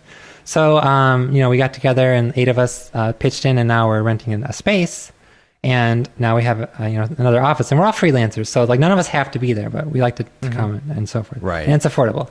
So anyway, you were the one who like organized this entire thing. So it was an idea for a long time. Like Billy and his friends had the name Box for it for a long time, and I became friends with them through Mograph Mondays. Like they're like the core people that always come to Mograph Mondays. So their name was kind of there for a while. The idea was there for a while to have that, whether it was a studio or whatever. And then I just kind of helped pull the recent trigger and pull it all together. I'm not trying to take credit. I definitely know that I helped a lot with that happening. So anyway, having an office is like a nice change for me. And it's like there's no pressure. I don't have to be there. I don't have to be there certain hours.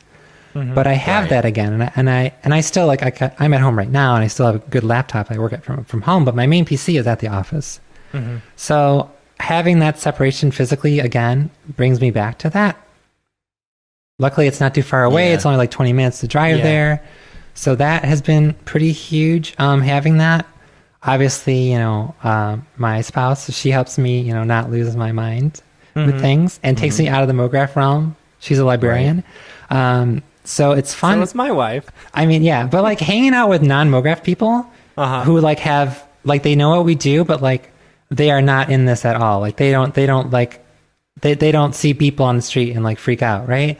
So they're just, it just like brings you to reality. It's like, oh, like my job is cool, it's fun, but it's not like the everything in the universe. And the other thing is like, the main thing with that is that I just think, oh, I'm Julie who does Mograph Mondays, right? Like, who am I without my work or without Mograph Mondays? And it's like, wait, no, all these other friends I have, they're friends with me, or my wife, she's my wife, not because I do Mograph Mondays, not because like I can animate cool stuff, like it's just me as a person. So kind of like figuring out who I am as a person separate from Mograph is like a huge thing. Cause I'm like, cause even my wife has said like, what if like, I don't know, like you couldn't use your hands or something, like you got injured. I've thought about that. Oh, yeah, I have thought about that a lot. What if I go blind? Right. Yeah. So it's like, it's not like you would cease to exist. Like you're a person outside of just the Mograph realm. But like really thinking about that has been pulling me out. Not that like, I mean, I'm we're all passionate about our work. Like we love it, but I don't know, I guess just like reducing, it's like I can't base my self-esteem or self-worth on it. And that's been like the hugest thing, like getting out of that. And I've been reading and listening to Kristen Neff. She does, she researches self-compassion, and she's written some books on it.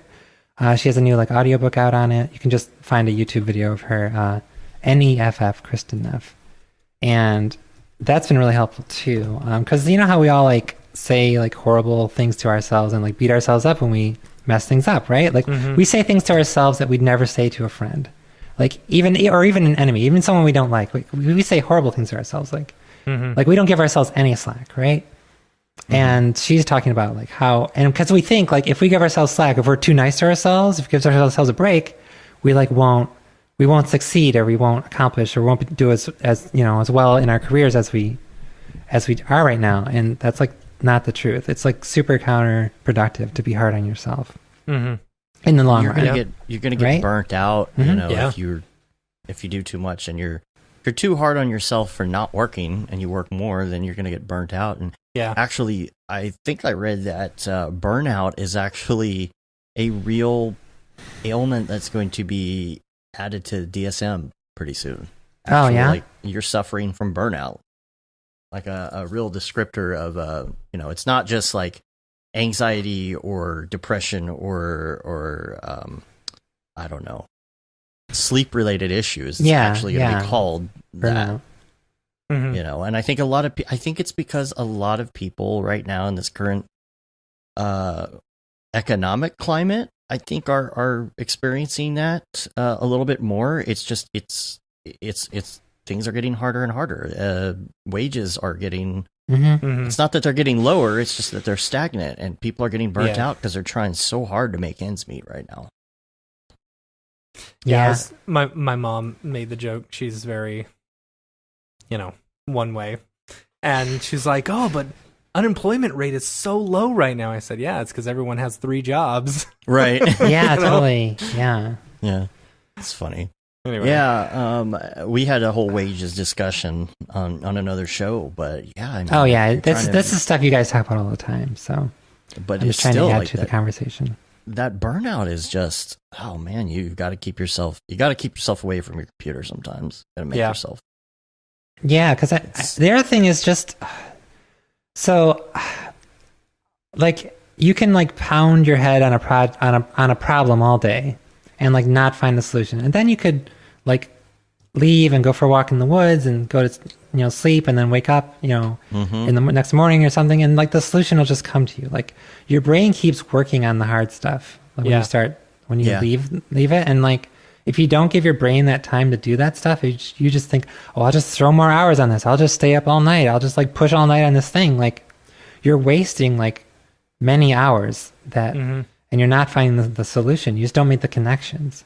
Yeah. So, Yeah, you'll sit in front of a problem and you'll keep trying to do the same thing or Yeah, some sort of just- variation, and then you'll walk away and then realize that you were doing it wrong the whole time.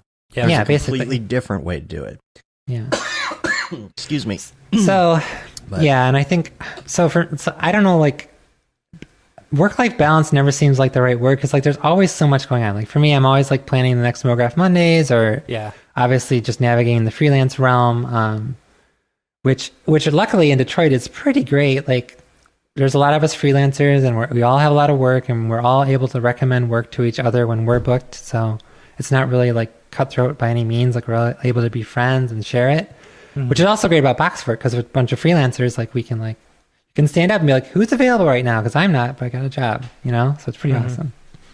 I don't remember who said this, and it might have been in the Monday meeting this morning. yeah, I really can wish I could give credit get to to the know right about that. person, but somebody said something about it's not really work-life balance because it's never 50-50. Right. But it's about, I always spend 90% of my time working, and let's not make it 91%. You know, Yeah. It's not like, you know what I mean? It's not really Yeah. a balance per se. It's about maintaining a fraction, I guess. Yeah. I don't know. That's funny. I see what you're like saying. that. It's Yeah. still, some sort of relative. We're like, Right. where are my hands? Oh my god, can't do. So it's funny. So this is a funny thing. The one joke is that at events, I always spill either my drink or someone else's drink, or I always drop food. Like I always do this, and like everyone, makes fun of me because I I just don't get know what really to do with my animated, really hands. excited. There's always pictures from Mograph Mondays events of like me and like a motion blur, like all around, like my hands totally motion blur, or me motion blur because I'm like zipping around and like You're a hummingbird. yeah. I am a hummingbird, at least at my events. I am. So I have a question for you guys, like as related Sure. to all this is like, okay, so like every time I plan a Mograph Mondays or in like I get the speakers or I get the sponsors or whatever else, I'm like, oh, I'm glad that's planned for this month. Like, yay, okay. But then like, guess what? I have to do it again the next month. It's like these things, and like, I have all these of course projects in my head, and we're always going to have projects going on and whatever. But it's like, it's never going to be just done. Everything keeps going, right? And it's all good stuff. Like, I love having these events going. And you guys are like, doing, Mograph.com and now Camp Mograph. Like, it's a huge Camp thing. Mograph and it's takes like, a lot of yeah. time. And you're like, but like, we have a tendency to think like, okay, I'll chill out when that's done, or when this project is done, like I'll chill out. Yeah. But Yep. then you won't. Like, there's be another, and I'm like thinking, like I have a project due at the end of this month, and like I'm stressed about it. But I'm like, I have a whole month of this. I can't be in this same state of Yeah. being all month. There has to be like some. So I'm just trying to navigate that realm nowadays because There's a none of this article stuff's that I going to need stop, find. right? Yeah, it's not going to stop there. And Yeah. Well, the until you Todoist die, I guess. blog. Yeah, until you die. But the You don't want to Todoist stop it. blog actually had something this week, I think, about that feeling that someday your to-do list is just going to be done and you'll check the last thing off of it. That's never going to happen. No, it's true. It's not Yeah. a thing that happens. yeah. You know. So No, I because don't you know. just I'll try keep to on find a link to adding it. more and more things. Yeah. It's like when you think you keep on telling yourself, "Oh, I just need to buy this one last thing, and I'll be good to go. I'll be You know? happy. I'll Oh, be happy. yeah, I'll that's finally have always happiness." happens. And then you buy that one thing, and you're like, "Well, then if I had this thing, I'd be much happier." Yeah, you know, Baker I know, Street it's the Blues, same. your favorite song, Matt. Baker Street Blues. Is that Baker Street Blues? is that the one that? Yeah. Oh yeah, no, The no. one you love? Yeah. He always says just one more year and then you'll be happy. Yeah. Yeah, it's like, one more project. Okay, one more event, and then we'll call it, Yeah, Dave was talking about, he was saying at once Camp Mograph is over, he's gonna take a vacation, I was Yeah, like, right. okay, Well- I get Gonna that. happen. I totally get that, No, you should. And like I travel a lot too. Like it's fun, right? You gotta. My Yeah. problem is that as soon as I take that vacation, like if I did a staycation, like when we did the mental health day or whatever, I still sat in front of my computer. Yeah. But Yeah. you just had fun. Like it's That's a real true. problem when your hobby is also the job that you do. You know? Like Yeah. you hear people huge all thing. the time say, do what you love and you won't work a day. No, if you do what you love, you'll work every day. And then Yeah. even when you don't want to work, you'll also be working. When you want to have fun, you'll also be working, Yeah, totally. But yeah, I mean, don't get me wrong, I love this industry and I would never want to leave it, and it is fun every single day. But like, yeah, turn your hobby into your job. But then what do you do for a hobby? You need to find a new hobby. Well, I found a couple different hobbies that I think are at least get me away from my desk a little bit, like mountain biking and such. But you know. Uh-oh. We lost. That was wild. Oh, there you are. Oh, yeah, there you are. No, we're That's good. wild. So yeah, don't do what you love and you won't work a day in your life is where you were, and that's what I heard. So yeah. All right. Yeah. And it is fun. Yeah, it is. Yeah. It is. Wow, I don't know why we're having these technical issues. Like I was like, I'm not going to be that person. It's Skype. It's It is Skype. Okay. Yeah. So yeah, do what you love your work day, and like obviously this is all a huge part of my life. And Mograph Mondays, like I said, these are all my friends. You know, it's more than just a networking meetup. It's like seeing my friends, and that's another thing people always say. They're like, hey, you know, because it's hard to make plans as an adult, right? And most of our friends, you know, are in the same career, so it's like, well, at least I know I'll see these people once a month, right? And at least I know this one day is when I'll catch up with everyone. So that's been like super great. Well, I got a couple links that I want to put into the show. However, we've talked about quite a few of them already. Which I know, kind of all over the place, right? By the way, the starting Mac Pro price is a 8-core. It's an 8-core Xeon, 32 gigs of memory. It's a Radeon Pro 580X, 250 gigabyte SSD for $6,000. That would be $2,000 as a PC. Yeah, $6,000. I literally can't even. I don't even know. Like, I'm curious. Literally can't even. I'm curious if you're going to be able to put NVIDIA cards in this. I mean, it's saying AMD cards, but like, I mean, if it's got PCI slots, can you do NVIDIA cards? You could buy 3 computers just like that as a PC. Oh yeah, no, I totally agree. That price. I totally agree. Stupid.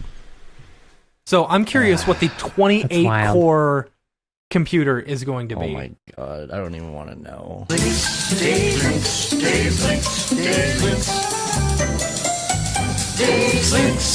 All right, links. Let's do links. So we talked about Hit Film, talked about the new Mac Pro, because that just randomly happened.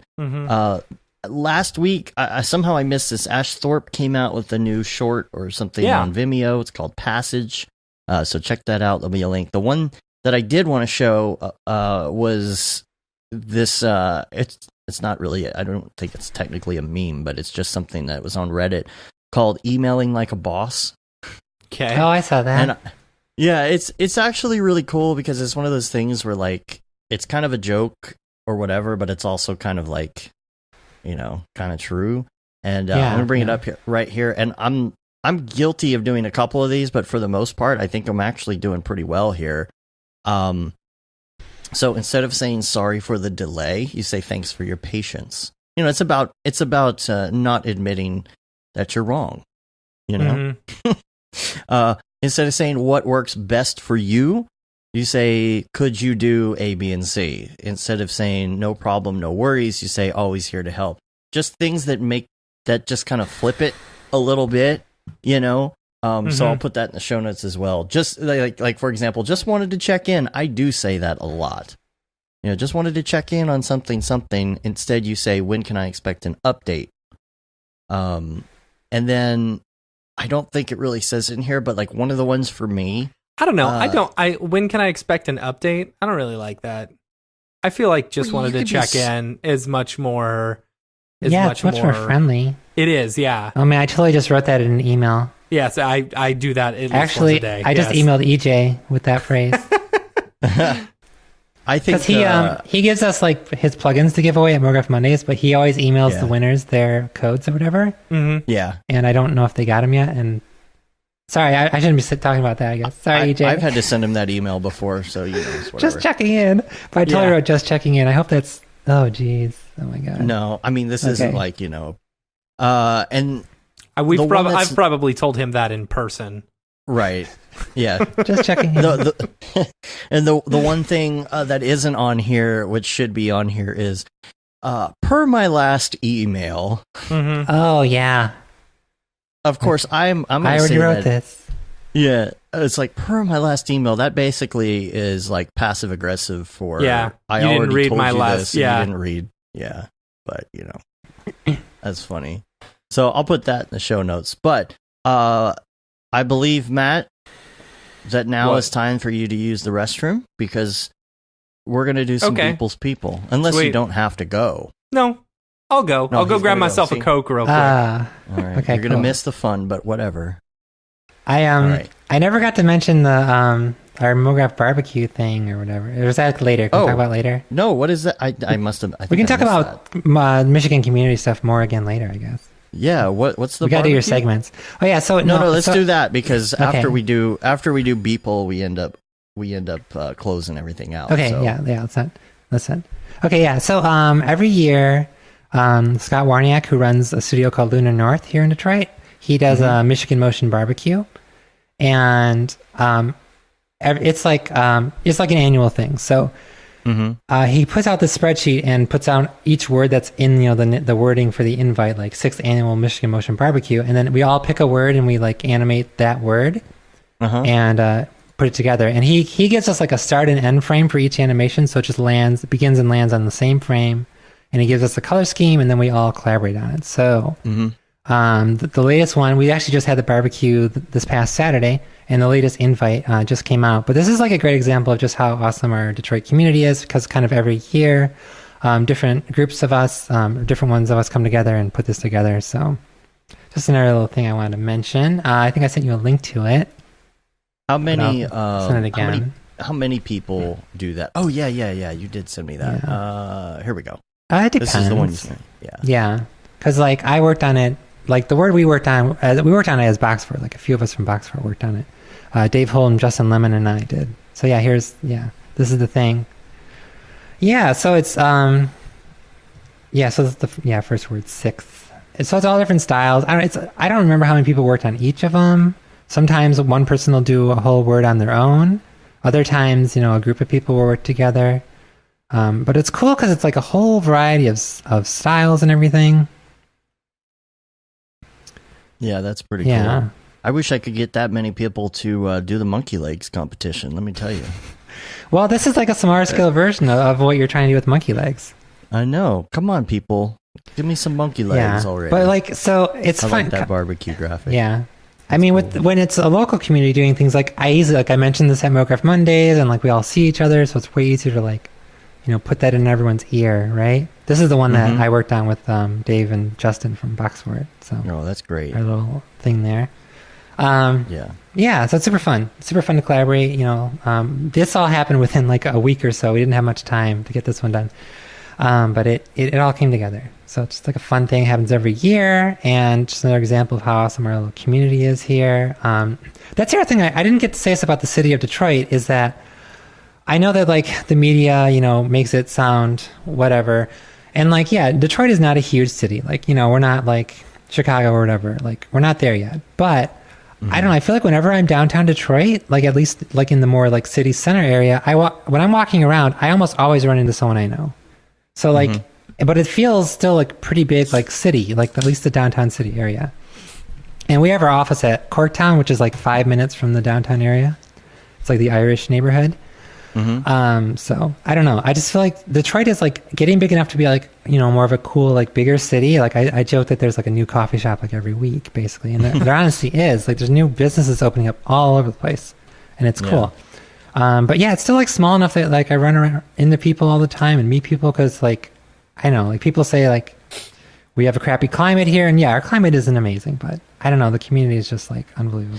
So. Well, I'm guessing too when you were talking about rent, I'm guessing that there's some actually pretty decent places to get decent rent. Yeah. Like we have awesome cost of living, versus the amount of money, where freelance rates and everything are all pretty good. So I was going to say, what is is the rate good enough or like better? Like say, for example, if you're working sorry, I'm out of breath. I ran upstairs. Because the minimal amount of exercise wins me very easily. Yeah, that's your exercise for the day. Yeah. Nah, dude, I ran a 5K this morning. What up? Oh, yeah? Oh wow. Yeah, dude. That's why your hair looks so good. Right. You're going so fast, it just went. Yeah. Yeah. No, I was gonna say like, so say for like New York or something, a day rate there, you got to work a lot more because stuff's so expensive. Is like the day rate, the average day rate in Detroit, versus cost of living, like, would you make more money living in Detroit? I think, yeah, possibly. I don't really know.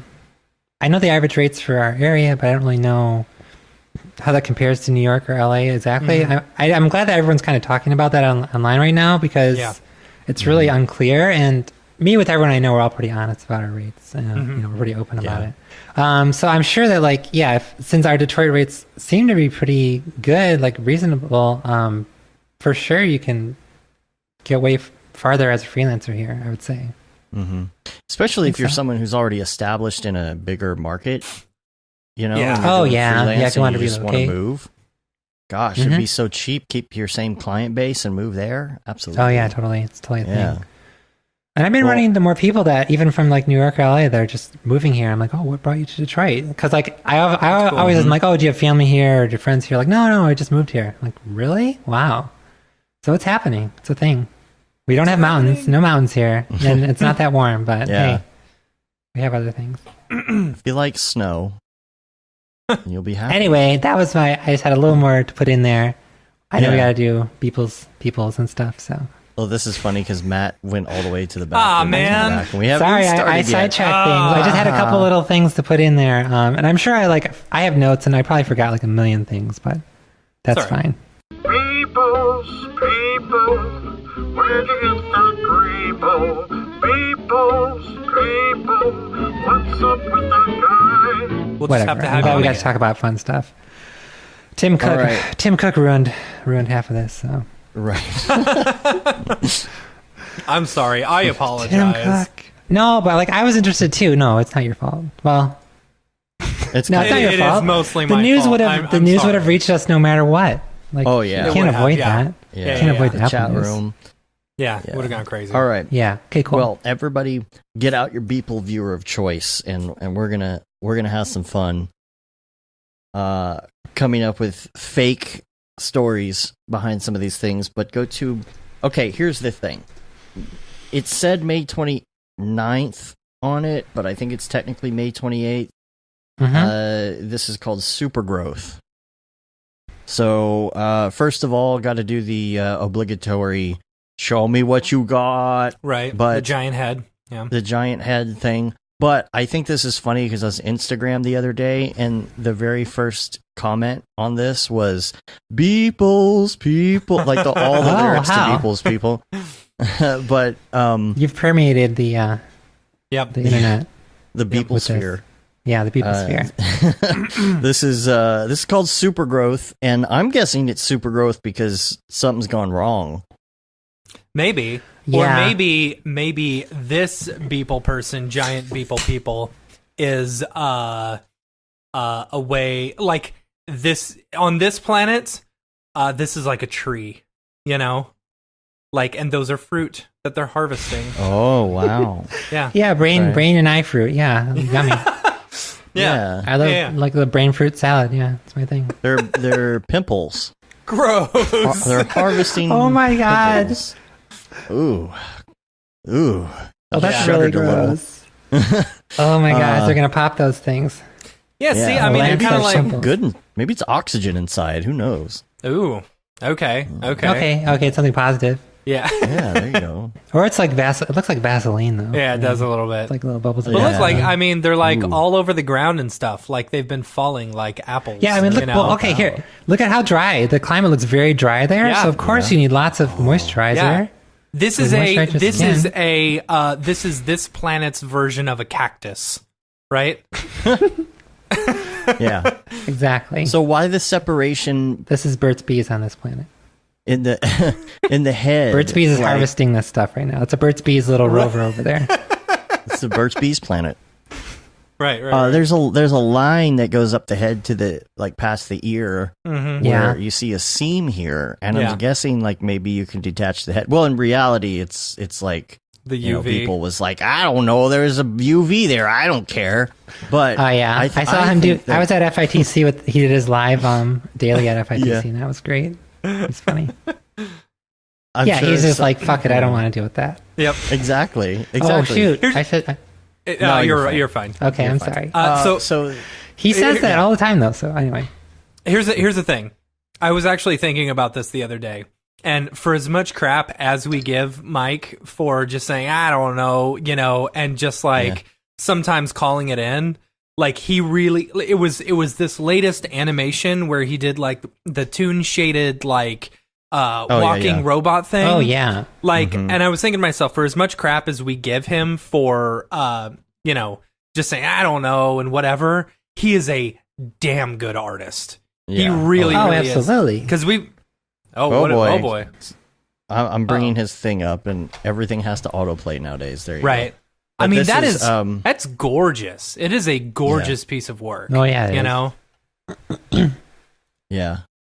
Oh, I'm not Is this critiquing him at Arnold? all. No way. No, I think it's... He's amazing. And yeah, I'm I happy don't I got know. to see his It could process be. firsthand. No, and also, like, he does it every day, like, of course. Like, Yeah. he puts It's out great insane. work all the time. Yeah. While doing great stuff like the titles for FITC, He's, like, doing long-form projects while doing this stuff, like, Right. of course. Let's Anyway, see. so enough about the theme, right? Yeah, the next one is May 29th. This is called Cleansing Light. We actually didn't do the one that we just showed. But let me bring that one up. It'll take me a second here. I lost my place. Oh boy, I really lost my place. Come on, Beeple, where are you? Okay. It is called Yeah, it's Beeple's Cleansing Light. Cleansing no, Light, Twitter was doing I have something it. funky. There we go. All right. This one, Mm-hmm. This is like a classic, kind of, I feel like. Mm-hmm. Mm-hmm. yeah, it is. It's just the random people in hoods. Yeah. Cleansing but this is- Light, though. And, a center giant pillar of light and stuff. Yeah, it's very Wow. Beeple-esque. The paint texture What on this is is really it? amazing, though. Yeah.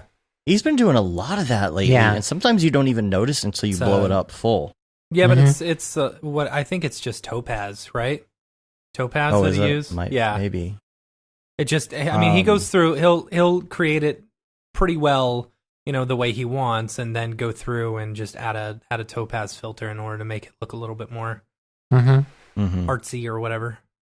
Well, the question, though, is what is at the top of this? A pillar of light.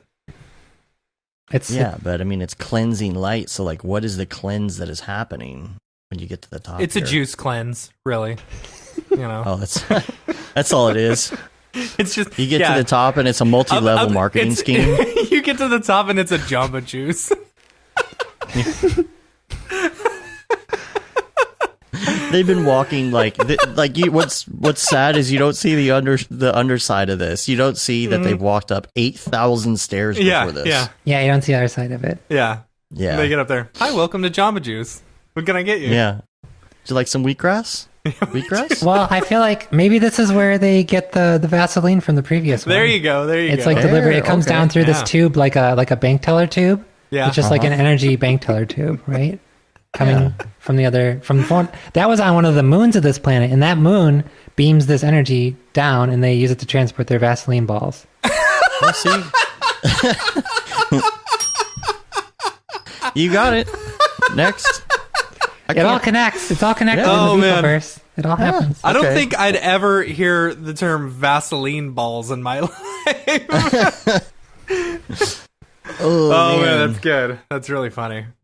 All right. Well, I'm interested now to see how you tie all that into the next one.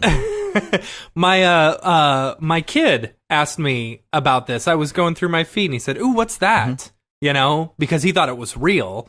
I was like, "Oh, they're building an interdimensional teleportation portal." Absolutely. That's what Yeah. this is. Yeah. I mean, there's no question about it, From past Beeple experiences, Yes. this is definitely another portal. Yeah, being it's clearly constructed. construction of a new wormhole Yeah. generator. Obviously. Of course. The question Yeah. is, what goes through that? Is it Vaseline balls? Obviously, it's Is it- Vaseline balls. Is there a Jamba Yeah, of Juice on the course. other end? That's what Jamba Juice is made of. Oh, that makes sense. I mean, Yeah, okay. That goes down your the throat so cleanse smooth. part. That's the cleanse part, right? You Yeah. get your That'll body cleanse you. inside nice and lubricated, and it Yeah, just lubricates your cleanse. intestinal tract. no, great. that's Visine when you ingest Visine, right? That's what happens. yeah, that's right. Yeah, but that's I don't know. That's yeah. Oh, that's funny. Who was it that was telling me people used to do that at their? I think it was Chelsea or EJ or something like that. Somebody was talking Yeah. about that. People, oh man, as Anyway. like to get back at people, you put Visine in their drink. It's not pretty, And it it's not causes pretty. some stomach Oh, wow. crampage. Yeah. Well, Dude, yeah, 700 notifications on Slack just for Oh, general God. during this whole Oh my thing. gosh. during the thing. Yeah. Oh my gosh. Well, Anyway. I know how I'm spending my afternoon. So much has happened. So much So has happened much. over this time. We're gonna have to I catch know. up. We're different people now. You know, we've come out stronger. We've changed. Yeah. I'm glad I got to experience this together with you guys. It's great. Yeah. I think we're good. I think we figured out the Beeple's people for today. I don't think we can Yeah. say much more about that one. Yeah. So, Yeah. Yeah, that's pretty good. I You do had me at wanna Vaseline do- balls, right? Yeah. It's the secret of life. Oh boy. I do want to do a quick email that somebody sent us. They were asking about animating things in Luminous, and I said yes, that is on the list of things for the next version of Luminous. And their question is, when is that going to be? And my answer is, I don't know. I don't know. I'm trying Eventually. to desperately get to that, but eventually. So, what I want to do now is Brograph recommends, where we go through. Mograph and, recommends. Gosh, I do that every You time. forgot know your what? Every name. time. I still haven't changed my template. That I'm has gonna to be do it hard, right yeah, now. to remember. I'm Do gonna it do it right right now. Mograph, because I copy and paste my old template every week, and I just never changed that. All right, it's changed. Mograph recommends. So, the first question on the list is, what is your favorite movie? Favorite movie? Why can I not think of that? There's too many movies I like. Favorite movie?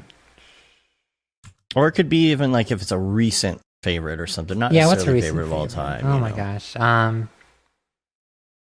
Man, I've just been watching more TV lately than movies. What did I watch recently? I'm so bad. I always do this though. I always like forget like what I just did like the past weekend or something.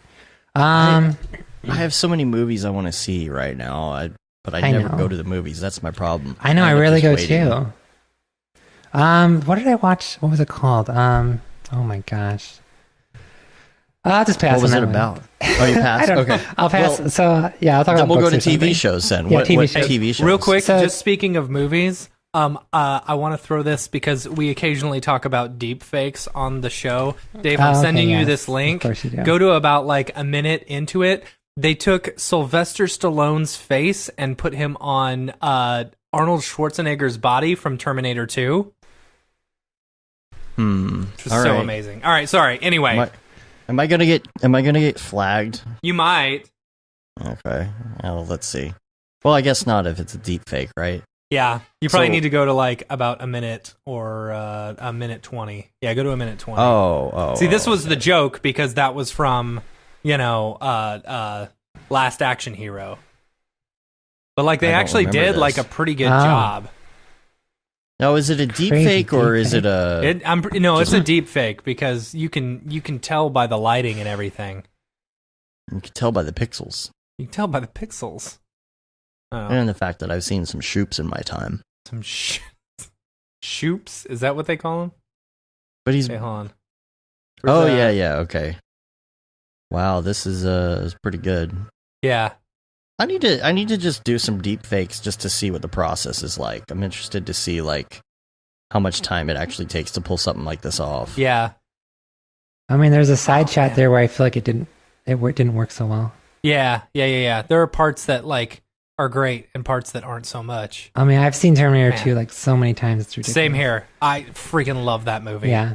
So there's one of my favorite movies. The original RoboCop and Terminator 2 are like two of my biggest favorite movies. Yeah. Well, see, there you go. See, RoboCop. I know. I RoboCop understand your movie. But We- also, while you were looking at the deepfake, I realized what my favorite recent movie was. And Oh, okay. what's funny is it's called The Favorite. Like the What name of the is- movie what's is The Favorite. I haven't seen The that. Favorite, heard of but like this. spelled like British, like Favorite. Oh, fancy like. It's not that recent. It was 2018 it came out, but I saw it. So it's period piece, 18th century. Emma Stone is in it. Okay. It's just super duper weird. So you look at it from the outside and maybe a trailer and you think like, oh, this is like a typical period piece, Downton Abbey sort of situation, whatever. whatever. But it's like, it's really like weird and dark and creepy and like, I don't know, you just got to watch it and really funny. Like they took a period piece and they shot it kind of weird. They had like some weird shots that look like GoPros, like really wide angle lens sort of things. Even though the costumes and stuff and the setting is like amazing. Pretty elaborate. It's like it's a really interesting take on a period piece. And it just ends up being really funny and kind of, it's funny in a dark way though. Yeah. If that makes sense. I'm looking at the trailer. Again? It looks really 2018. Yeah. 2018. Okay. But like watching the trailer and stuff, I think you might just think, oh, this is like another period, typical like sassy queen period piece or something like that. But I don't know. But like it's interesting. So yeah, and the Queen Anne from that time, she's a really interesting person that I read up on later. So check it out. The Favorite. Cool. I like Emma Stone. Recent favorite movie. Yeah, I love Emma Stone. Yeah, Excellent she's awesome. actress. For sure. All right, so we can continue. What about music? Oh, music. Well, kind of like whatever my Spotify weekly is. A lot of I'm with you on that. A lot of like synth pop type of stuff, stuff I work to. Obviously, like, if you take a Tycho song and do play song radio, whatever comes up from that, I love it. Gotcha. I've been playing a little bit with electronic music lately, so that's been kind of my thing. Is there music going on like at Box Fort while y'all are working? Yeah, usually there's a little like Google Home, the big Google Home speaker, which sounds really awesome, by the way, that Billy bought for us. Yeah, we usually have ambient doesn't music sound playing. awesome is the leaf blowers pushing around the grass from still one going side of on the out street to there? the other behind me. Oh It's my been going on gosh. for the last 5 hours for some reason. So I apologize. It's all right. Man, I'm sorry. I don't know why I'm can't hear it blanking. until you I'm like start blanking talking. on these questions you're asking me. I'm like, what is the deal? Oh, I know. So okay, and this band, called Dad D /A/D. I freaking love it. Wait, seriously? It's called Dad? Yeah, it's called Dad. I'm That's gonna type funny. in the chat. That's what Dave calls That's my his DJ electronic. name. That's his DJ name. But it's DA What? and then backwards D. yeah. Oh, but look in the chat. This is, or the Skype chat. Oh, I just sent to you. man. D /A/D. I I didn't mean to ran your parade, but I love their their music. It's just like, like synth poppy. But they're EDM? no, they're no? all, I don't know. I guess it depends on how you define EDM, but I guess they're more like synth pop, but it's like, yeah, Okay. like 80s retro-ish sort of. Okay, But I love so not exactly like, okay, cool. EJ just Anyway. texted me. He said, "Next podcast, me punching people in the face for people crapping on Mac users." Okay, we can battle it out. That's But fine. they still didn't deliver, EJ. Where's the So- Nvidia cards, dude? Yeah. Yeah, exactly. I'll text him back too later. All right. All right, let's Podcast. continue. What do you like to listen to podcast wise? I've been listening to more audiobooks than podcasts lately. I would say podcasts, though, Motion Hatch. I definitely like Haley Aiken's podcast. Yeah. And as far, you were talking about like accounting earlier on the show, and I was going to mention it, but she's been really focused on that sort of thing, and they've been doing a lot of series about financial side of things, and I think that's really good because it's like a lot of just it's a nice different take on things that isn't just Mograph hype stuff. I mean, not whatever. I mean, I just like a different take on things, so I like her thing. And what's your favorite plugin? What is my favorite plugin? Oh my gosh, probably I'm Rift. I mean, the A script Rift. I don't think I know that one. What is It's that? just for sequencing layers. It's one of the AE scripts for sure. It's a Rift. Like it pushes layers a certain distance? Yeah, or so you have 10 layers. You want them to come in, one frame after each other, and you sequence them. Oh. So this Yeah, I does need that that. for you, but it doesn't not just so you can do it like, hey, sequence these 10 layers over 10 frames linearly, but you can also do an ease on it. So literally, like you'll see your layers in the timeline, and their endpoints will be going up and down. I mean, I use that on every project, like in After Effects, if it's a type animation sort of thing or UI. I'm using Rift all the time. That's awesome. That's a cool plugin. Yeah, Rift is great. Also, How much is it? I don't $30. yeah, 30 bucks? Okay. like every AE script. But AE Also scripts what? often sponsors Mograph Mondays and gives us scripts to give away. So I want to Cool. too, so Yeah, so Rift, and then for C4D, it's X Particles currently, just because I love it. Yeah. I love the system Oh, yeah. with that. Even though it seems like when it comes to fluid sims, everything I see people doing with Houdini is like always way better than I think is possible with X particles. Yeah, I get that. But I've been pushing X particles, seeing what I can do with it. So I love X particles, but I wish the fluid stuff was a little bit quicker. Anytime it comes to fluid, I always hop to real flow. Oh yeah, I haven't used real flow, but I know I follow. Who is that? Kate Alisi. I don't have her pronounce her name. She does a lot of real flow stuff. That stuff looks great. So yeah, with X particles, like you have to use the filters on the OpenVDB mesher a lot, and if you tweak those enough, you can get I just like that the tools are there to do all that and to build the system and I've done a lot of things where particles are in one area and they transfer to another area, and you can easily like move them around and make them flock, and like that's all fun. So. And what about headphones? Headphones. Oh, sorry. Rift is name your own price. It's not $30. Oh yeah. I have the awesome. AKG K7XX, which was like a mass drop thing, like a special edition version of them. I don't know. I don't know what the equivalent is right now, but it was like the K7XX, so whatever the equivalent is of that. But I love them. They're like so cushy, and it's like an auto, like the headband. You don't adjust it; it just like automatically adjusts. It's super comfy. Oh, that's cool. These are actually open ear headphones, so obviously they're only good for an environment where you don't want to totally isolate. But I kind of like it because even if I'm at Boxford or something, like I can still hear what everyone's saying, but the music and sound from these is so good. So, in addition to that, I just want to mention the headphone amp I use is the FIIO E10K. This guy here. Wow, this little guy. And does it have multiple outputs? Is that why you use that, or no? It's just a cleaner audio sound, just like a little mini USB audio interface, and it has a bass boost on it. And I feel like it just makes even the Apple earbuds I'm using right now. Hey, Apple earbuds. These are the old in-ear ones. Even like with the earbuds, I feel like it sounds so much better with like a clean headphone amp output. So those two combined with the headphones sound really good. Now the next one is kind of... Sorry. All right. We'll go through this, but there's some stuff I want to talk about after this because Otoy's talking about the Mac support. Oh, boy. Oh. Actually in the Slack. He's in the audience right now in our Slack talking about their support. Are you serious? Yeah, isn't that hilarious? Okay. Oh, that's awesome. All right. Well, we'll bring that up. But let's finish this. Favorite website or Chrome extension, or we add it to that app. It might make it easier now. What's your favorite app? Like phone app or something?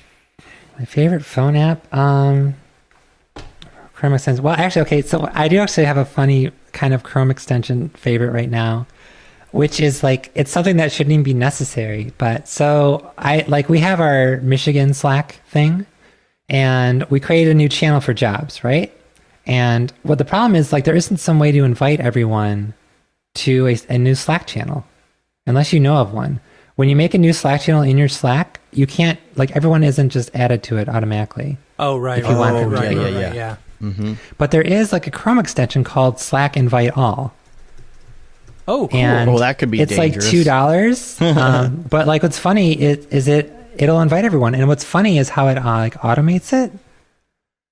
It's like you actually see, it actually does it in Chrome, and like you watch it happen. Like you see it. You see it type in every name somehow. It automates it. And it invites your whole Slack thing to a new channel. I'm going to start a channel and invite everyone there. What is it? I think it's called Invite All. It's just like Slack Invite All Chrome extension. And that it seems silly like that. You think that should just be an option in Slack? Yeah, you would think so. But I found it to be very useful because I needed it for that specific thing. Oh, did I go away again? We can hear you this you time. hear me? I think that's my Dave's face? side. Dave, I think that's on your side. This time you're merely frozen. So you hear me, but my face is just frozen. Okay, fine. Yeah. I'll try a little refresh here. So let's talk about life hack. What is your favorite life hack? Okay. Wow. I wish the come on back video, please. Here we go. Please come back. Come back to me. Yeah. So I might need to show my hands. Well, you're moving on my side again, so I'm pretty sure I'll see you come up. Okay, here. cool. Yeah, so my life hack. Okay, well, this is fine. So I drink a lot of LaCroix. Okay. We drink a lot of LaCroix in this house. We love it. We have, so it's funny, we moved in this house, and at the closing, like we knew there was like an extra fridge in the basement, like plugged in, it's on. And at the closing, we just assumed they would take that fridge away or whatever. And at closing, they were like, oh, no, you can have it. Like, oh, really? A second fridge? And we thought, we don't need a second fridge. Like, that's dumb. Like, second fridge, it's so excessive, whatever. Well, actually, we're vegetarian, but anyway. Okay. But then one of our friends was like, oh, yeah, you use it to put a watermelon in, whatever. Like, oh, okay. But anyway, we drink a lot of LaCroix, so over time, this fridge has just become the LaCroix fridge. So it's just full of tons of LaCroix. So yeah, first part of this life hack is have a second fridge because it's awesome. I am right there with you. We've got now we've got a Diet without Coke a second fridge out in our right? in our garage. Okay, you understand. Yeah. But yeah, so the one issue though is when you buy a lot of LaCroix, you have all these cans and these boxes, and you have to transfer them into the fridge. So for a while, we were just like pulling out each can and putting them in there and whatever, one by one. And then I'm like, well, okay. Then I was like, wait, there must be a better way. So I spent some time and thought about it. So yeah, so open up one side of the box and stick that into the fridge, right? You slide it in and right side up. And then you open up the other side of the box and you just push your hand through and just push all the cans in at once. But what happens when you buy the big cases from Costco? Because that's what I do. The ones that have the plastic and everything on it. Yeah, the rings that choke the animals in the ocean. Yeah, I guess. Which with they don't those, have the I always, rings. It's really? It's the big shrink wrapped, like 36 packs.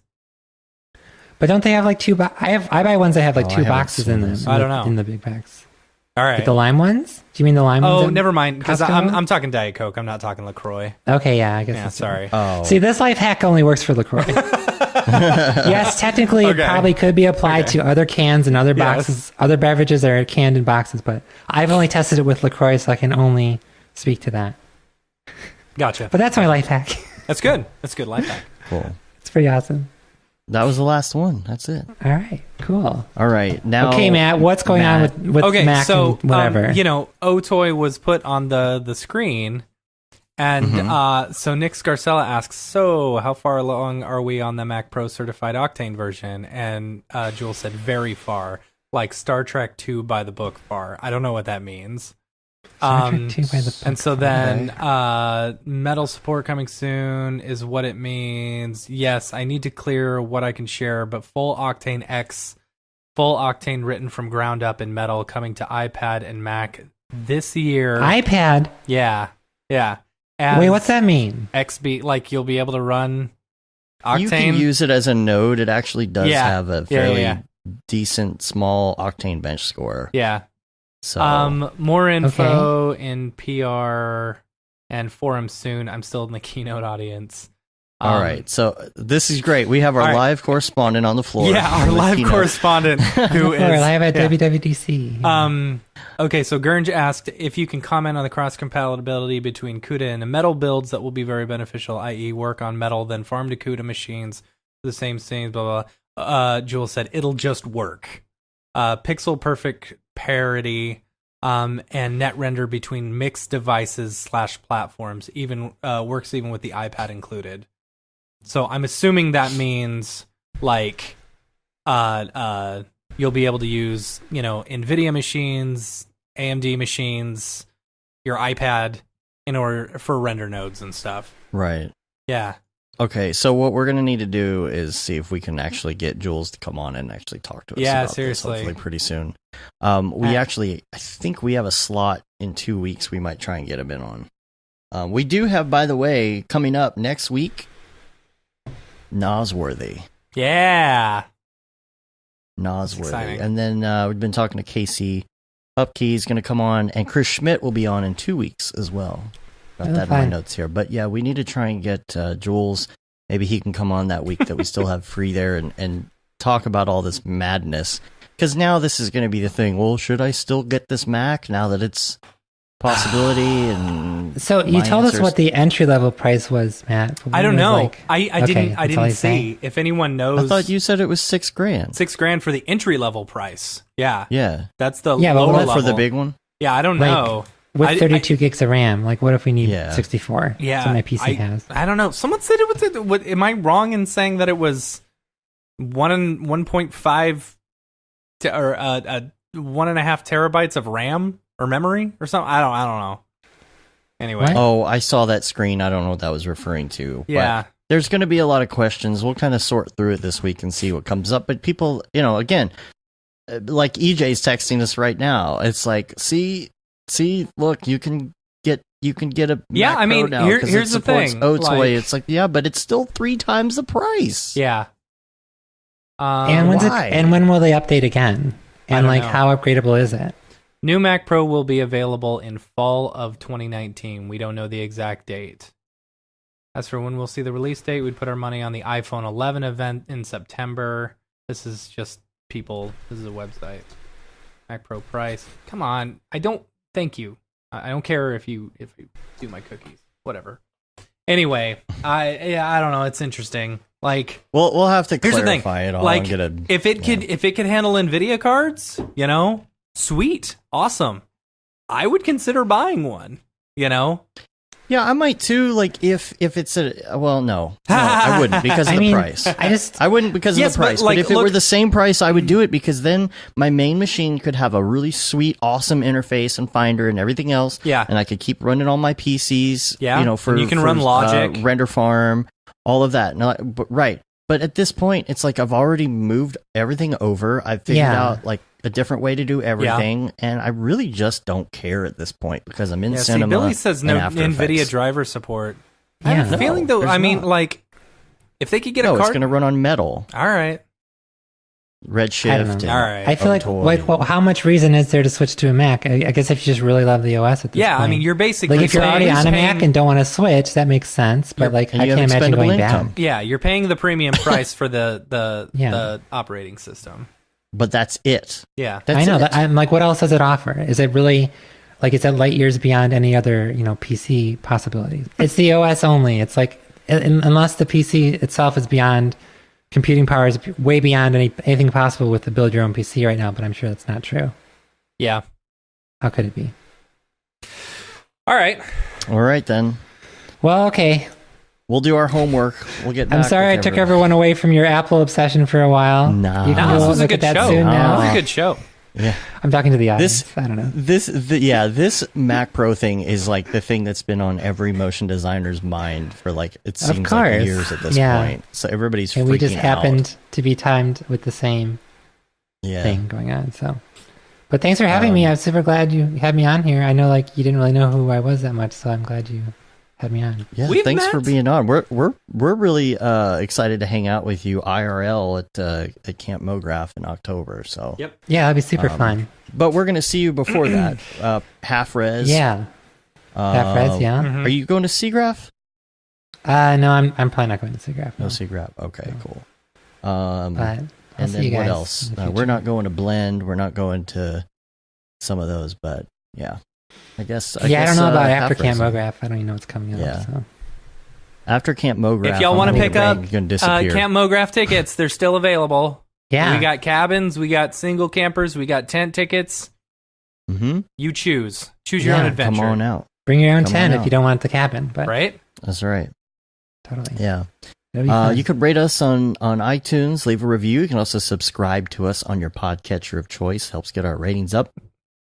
We got a newsletter out there if you'd like to join that. And you could say you've been there, done that, got the t-shirt with the Mograph logo tee, the Paul Babb, Feel the Babb 2020 shirt.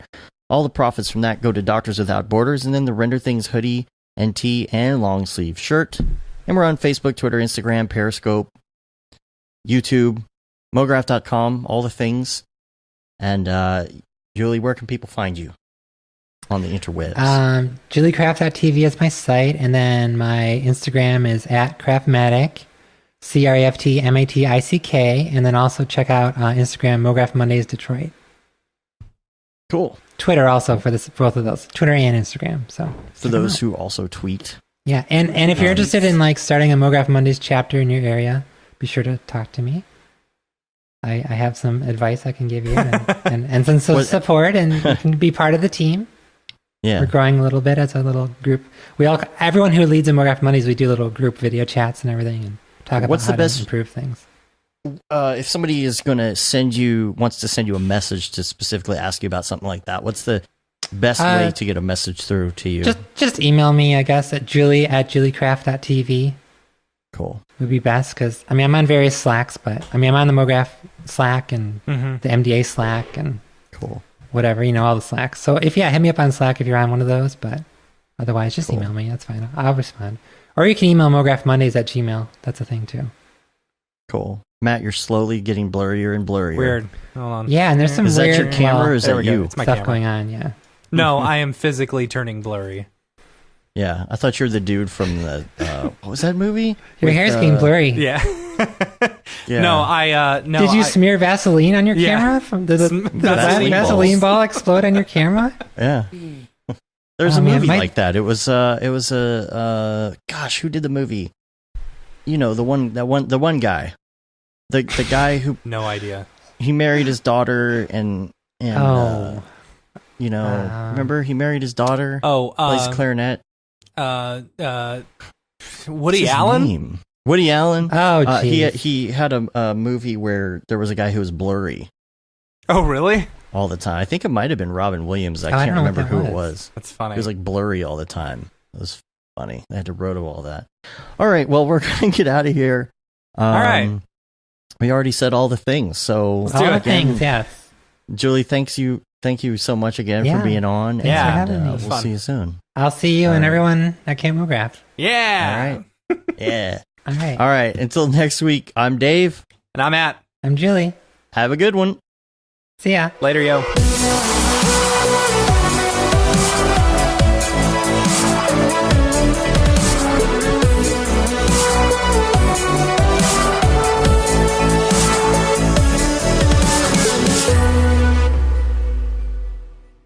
It's pretty good, I guess.